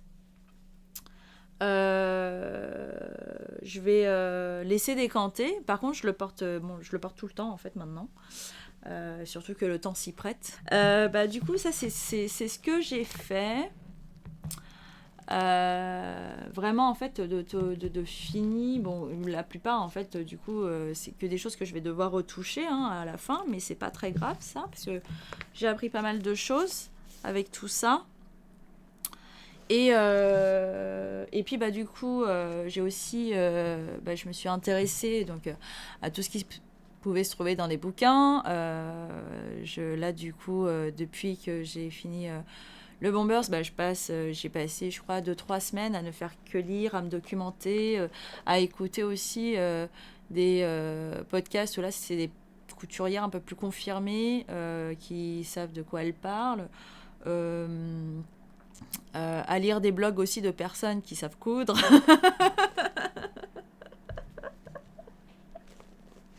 Voilà, donc là, en fait, je suis vraiment rentrée dans l'aspect théorique. et apprentissage de la théorique, de tout le vocabulaire, de tout qu'il faut connaître, de la connaissance avec les tissus, les différents types de tissus, comment ça fonctionne et tout ça. Et puis du coup je regarde aussi énormément ce qui est proposé en mercerie. Là je fais maintenant davantage attention à la qualité sur les choses que j'achète en mercerie. Je regarde pas que le prix maintenant. Là je regarde vraiment la qualité et le rapport qualité-prix. Mais je vais pas chercher au moins cher parce qu'en réalité c'est pas du tout une bonne affaire en fait de prendre le moins cher. Mais le plus cher ça ne veut pas forcément dire que c'est de la qualité aussi. Voilà. Et du coup, on va aller passer en fait sur les projets que j'envisage de faire par la suite. En fait, c'est un en cours. Voilà, on va appeler ça. C'est un en cours. Donc, c'est issu de ce livre-là, Pauline Alice, ma garde-robe chic et intemporelle. Alors, ce livre-là, c'est pas du tout un livre pour les débutantes. Et puis, alors, c'est un livre où je me suis fait un petit peu avoir par la couverture dorée. Et les dessins, parce que j'ai mis genre 10 secondes avant de me décider à l'acheter. Parce que j'ai regardé la couverture, je fais waouh, c'est trop beau. Après, je regarde l'intérieur. Et vous voyez quoi, en fait, l'intérieur est super beau quoi. Enfin, il y a plein de photos, des grandes photos, il y a des couleurs et tout. Je tombe sur ce modèle, parce que forcément j'ai ouvert et puis je tombe. Oh, une combinaison bustier, j'adore les combinaisons. Ah, je veux m'en faire une et tout. Et je regarde ça, et là je me dis, ok, je l'achète. Il coûte 25 € quand même. Hein. C'est pas anodin. Je l'achète, et puis je regarde, je le potasse chez moi, je le regarde, et puis je lis l'introduction, parce que dans l'introduction, il y a toujours des choses très importantes qui sont dites, même s'il y a très peu de personnes qui les lisent. Mais moi, je le lis toujours, l'introduction, et là, je lis l'introduction, et il y a marqué « Cet ouvrage s'adresse à des couturières intermédiaires ». Et là, je me dis « Merde ». Mais certains projets, comme les accessoires par exemple, sont parfaits pour une débutante courageuse et motivée. Et moi, je me dis, non, mais moi, j'ai pas envie de faire des accessoires. Moi, je veux faire des vêtements. Et puis, il y a des vêtements qui m'intéressent là-dedans, même s'ils sont assez classiques. Et même si je pense que je les aurais trouvés dans les burdas. Mais je me dis, bon, voilà, ça y est, bon, maintenant, je l'ai acheté. Let's go, on va faire, quoi. On va le rentabiliser, ce livre. Et donc, là, je tombe sur ça. Voilà. C'est le pantalon Marilyn. Donc c'est un pantalon à plis qui est fait dans un lainage avec, je crois qu'il est légèrement 7/8e, je crois. Coupe droite. Nickel. Celui-là, il est pour moi. Je vais apprendre à coudre des pantalons. Je vais prendre ça pour commencer. Et alors déjà, le recopiage, alors normalement, bon, il n'y a que 1, 2, 3, 4, 5, et puis la doublure. Donc il y a 6 pièces à décalquer, mais... Ah merde, vous voyez pas. Oups. Voilà, il y a 6 pièces à décalquer. Et là vient le moment d'aller regarder sur la planche à patron de ce document. De ce bouquin, et en vrai la planche à patron elle est juste dégueulasse. Alors ce que je vous ai pas dit, c'est que juste la semaine avant que j'achète ce bouquin, j'ai en fait passé en revue tous mes burdas véritablement pour regarder les modèles que je pouvais faire et qui étaient à ma portée, et finalement j'ai vu plein de modèles qui étaient faciles à faire et qui étaient à ma portée, que j'ai noté et dont j'ai recopié les patrons. Donc j'ai passé genre une semaine assise sur mon sol à recopier des patrons de la planche à patron burda. Et et pas du couture facile, hein, on parle bien du burda classique. Et une planche à patron du burda,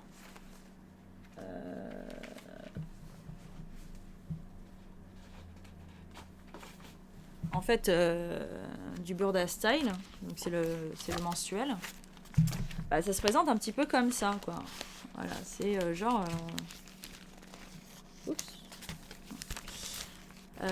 C'est genre, voilà, ça s'enchevêtre de partout. Vous voyez des traits partout. Vous faites, mais qu'est-ce que c'est ça? Je suis pas architecte de profession. Comment on s'y retrouve dans tout ça? Et en fait, il y a une méthode bien spécifique. Hein, c'est quand même très bien étudié, en réalité. On a l'impression comme ça que c'est du gribouillis, mais en réalité, c'est super bien étudié.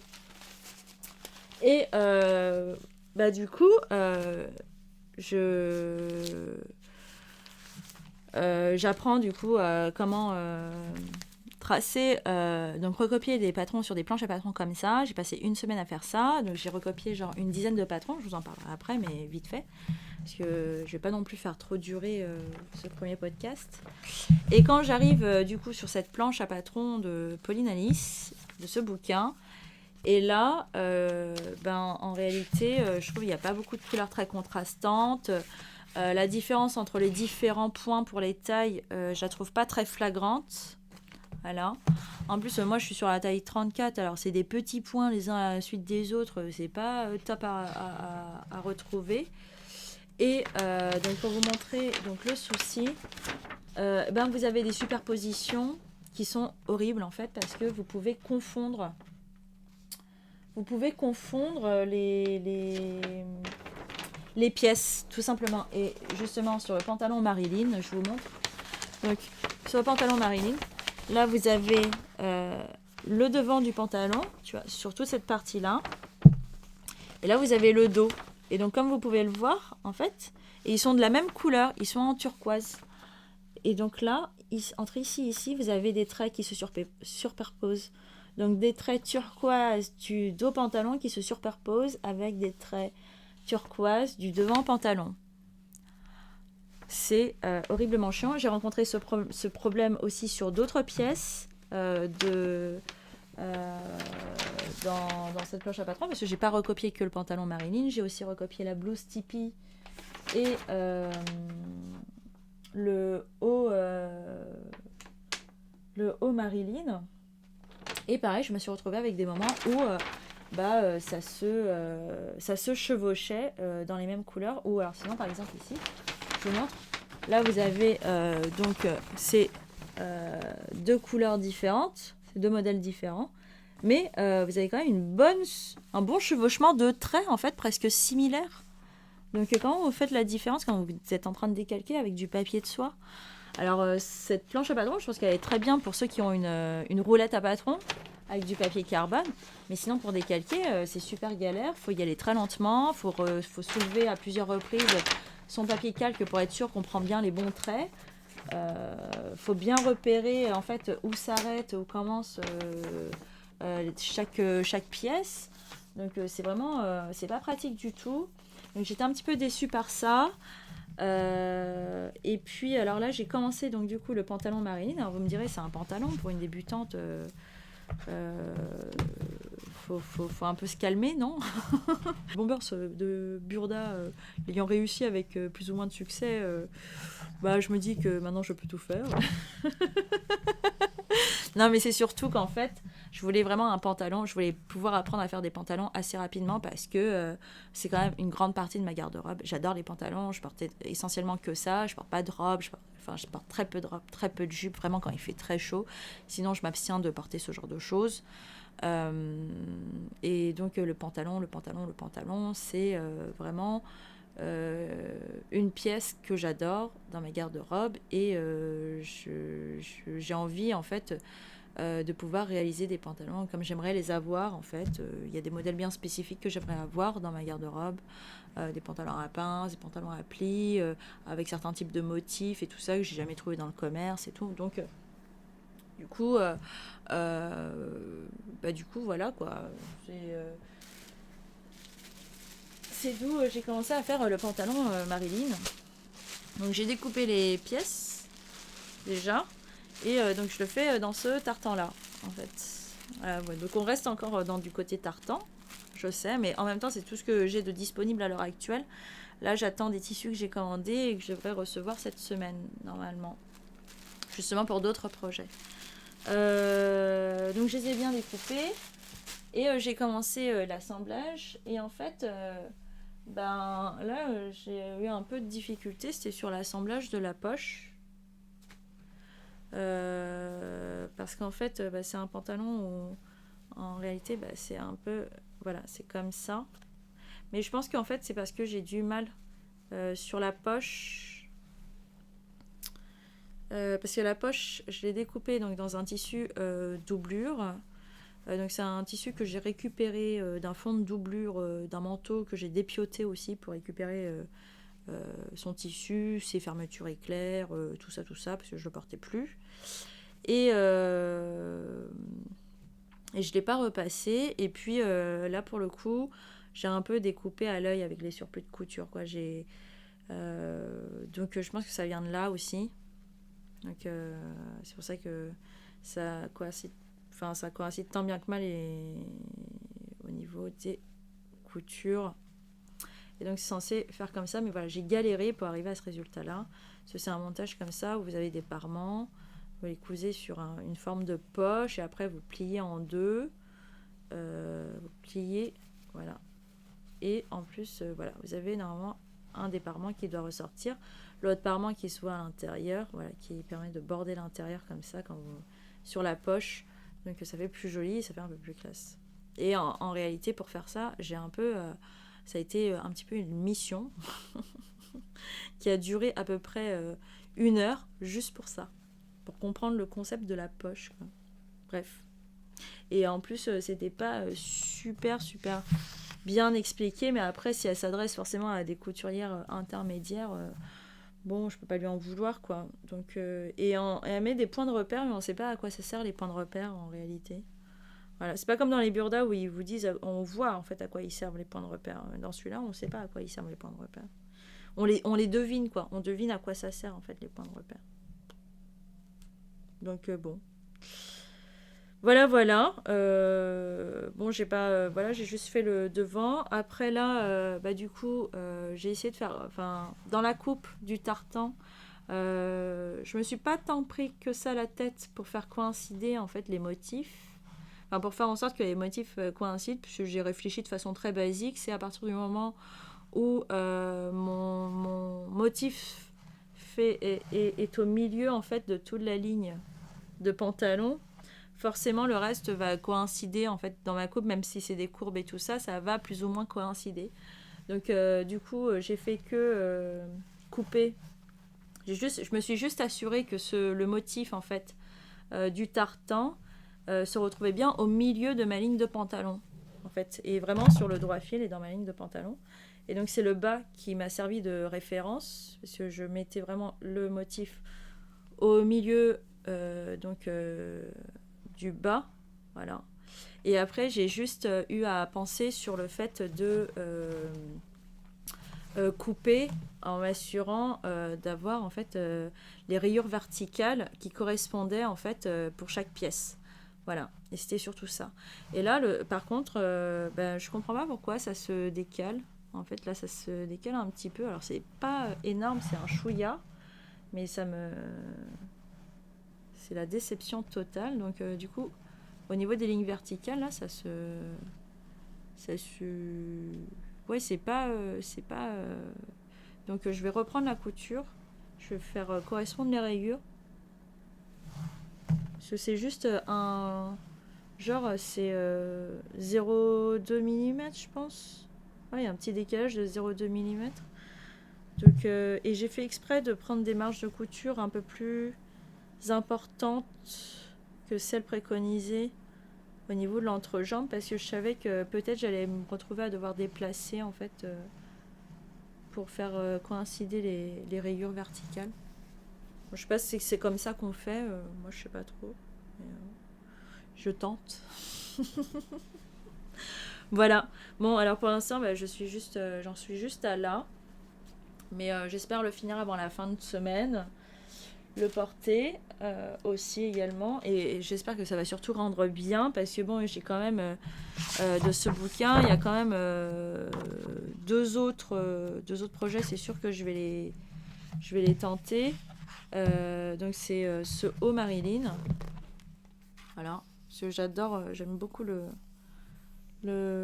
volant à basque là sur le bas, c'est très joli en fait, je trouve, avec en plus plus long sur l'arrière, ça j'ai toujours aimé. Moi justement, ce que j'aimerais pouvoir me faire après, c'est une veste queue de pie, mais ou qui s'inspire du queue de pie, mais c'est pas pour maintenant.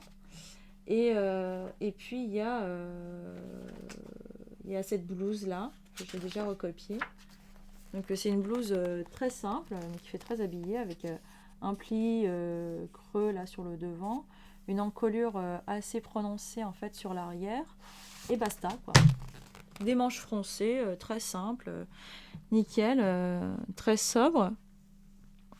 Et je pense que décliner dans différents types de tissus un peu plus extravagants, ça peut super bien rendre. Voilà. Et éventuellement la jupe crayon, mais j'ai vu 36 000 modèles de jupe crayon dans mes Burda Style, donc du coup je vais plutôt me concentrer sur ceux-là. Parce qu'en vrai, j'ai pas l'impression que ce livre... Enfin, j'en sais rien en fait. Je m'y connais pas assez, donc... Mais à part ça, il est pas oufissime en vrai, ce livre. Je vais quand même attendre, avant de prononcer mon verdict final, je vais quand même attendre de coudre plusieurs pièces et de voir les coupes avant de dire que, en vrai, je regrette trop d'avoir dépensé 25 € juste pour la dorure, quoi. Je vais pas être aussi sévère, non. Et puis, ça tombe bien que je l'ai. Donc, dans celui-là, je vais faire, c'est sûr, là, prochainement, en tout cas la semaine prochaine, dès que mes tissus arrivent. Donc, j'ai commandé du molleton pour pouvoir faire, en fait, ce t-shirt sweat. Voilà. Hop là. Voilà, celui-là. Donc, il est très court, les mi-crop top, manches raglan et sans manches. Enfin, manches courtes. Donc, parfait en pyjama. Et même s'il fait un petit peu chaud, quand les températures vont augmenter, il va être aussi idéal pour un côté un peu décontracté. Mais je vais le faire dans un beau tissu en fait. Je vais pas le faire en uni. Du coup, je pense que je vais le faire aussi en version mini-robe. Voilà. Dans un molleton léger, ça peut le faire, je pense. Je sais pas trop. Avec un long barcoat comme ça. Ou un peu plus épais pour faire un pyjama en fait, tout simplement. Alors c'est un petit... je pense que là aussi, je vais un petit peu loin, mais j'en ai très envie. Donc c'est cette chemise. Voilà.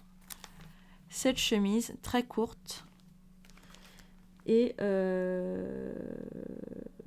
donc c'est une chemisette en vrai.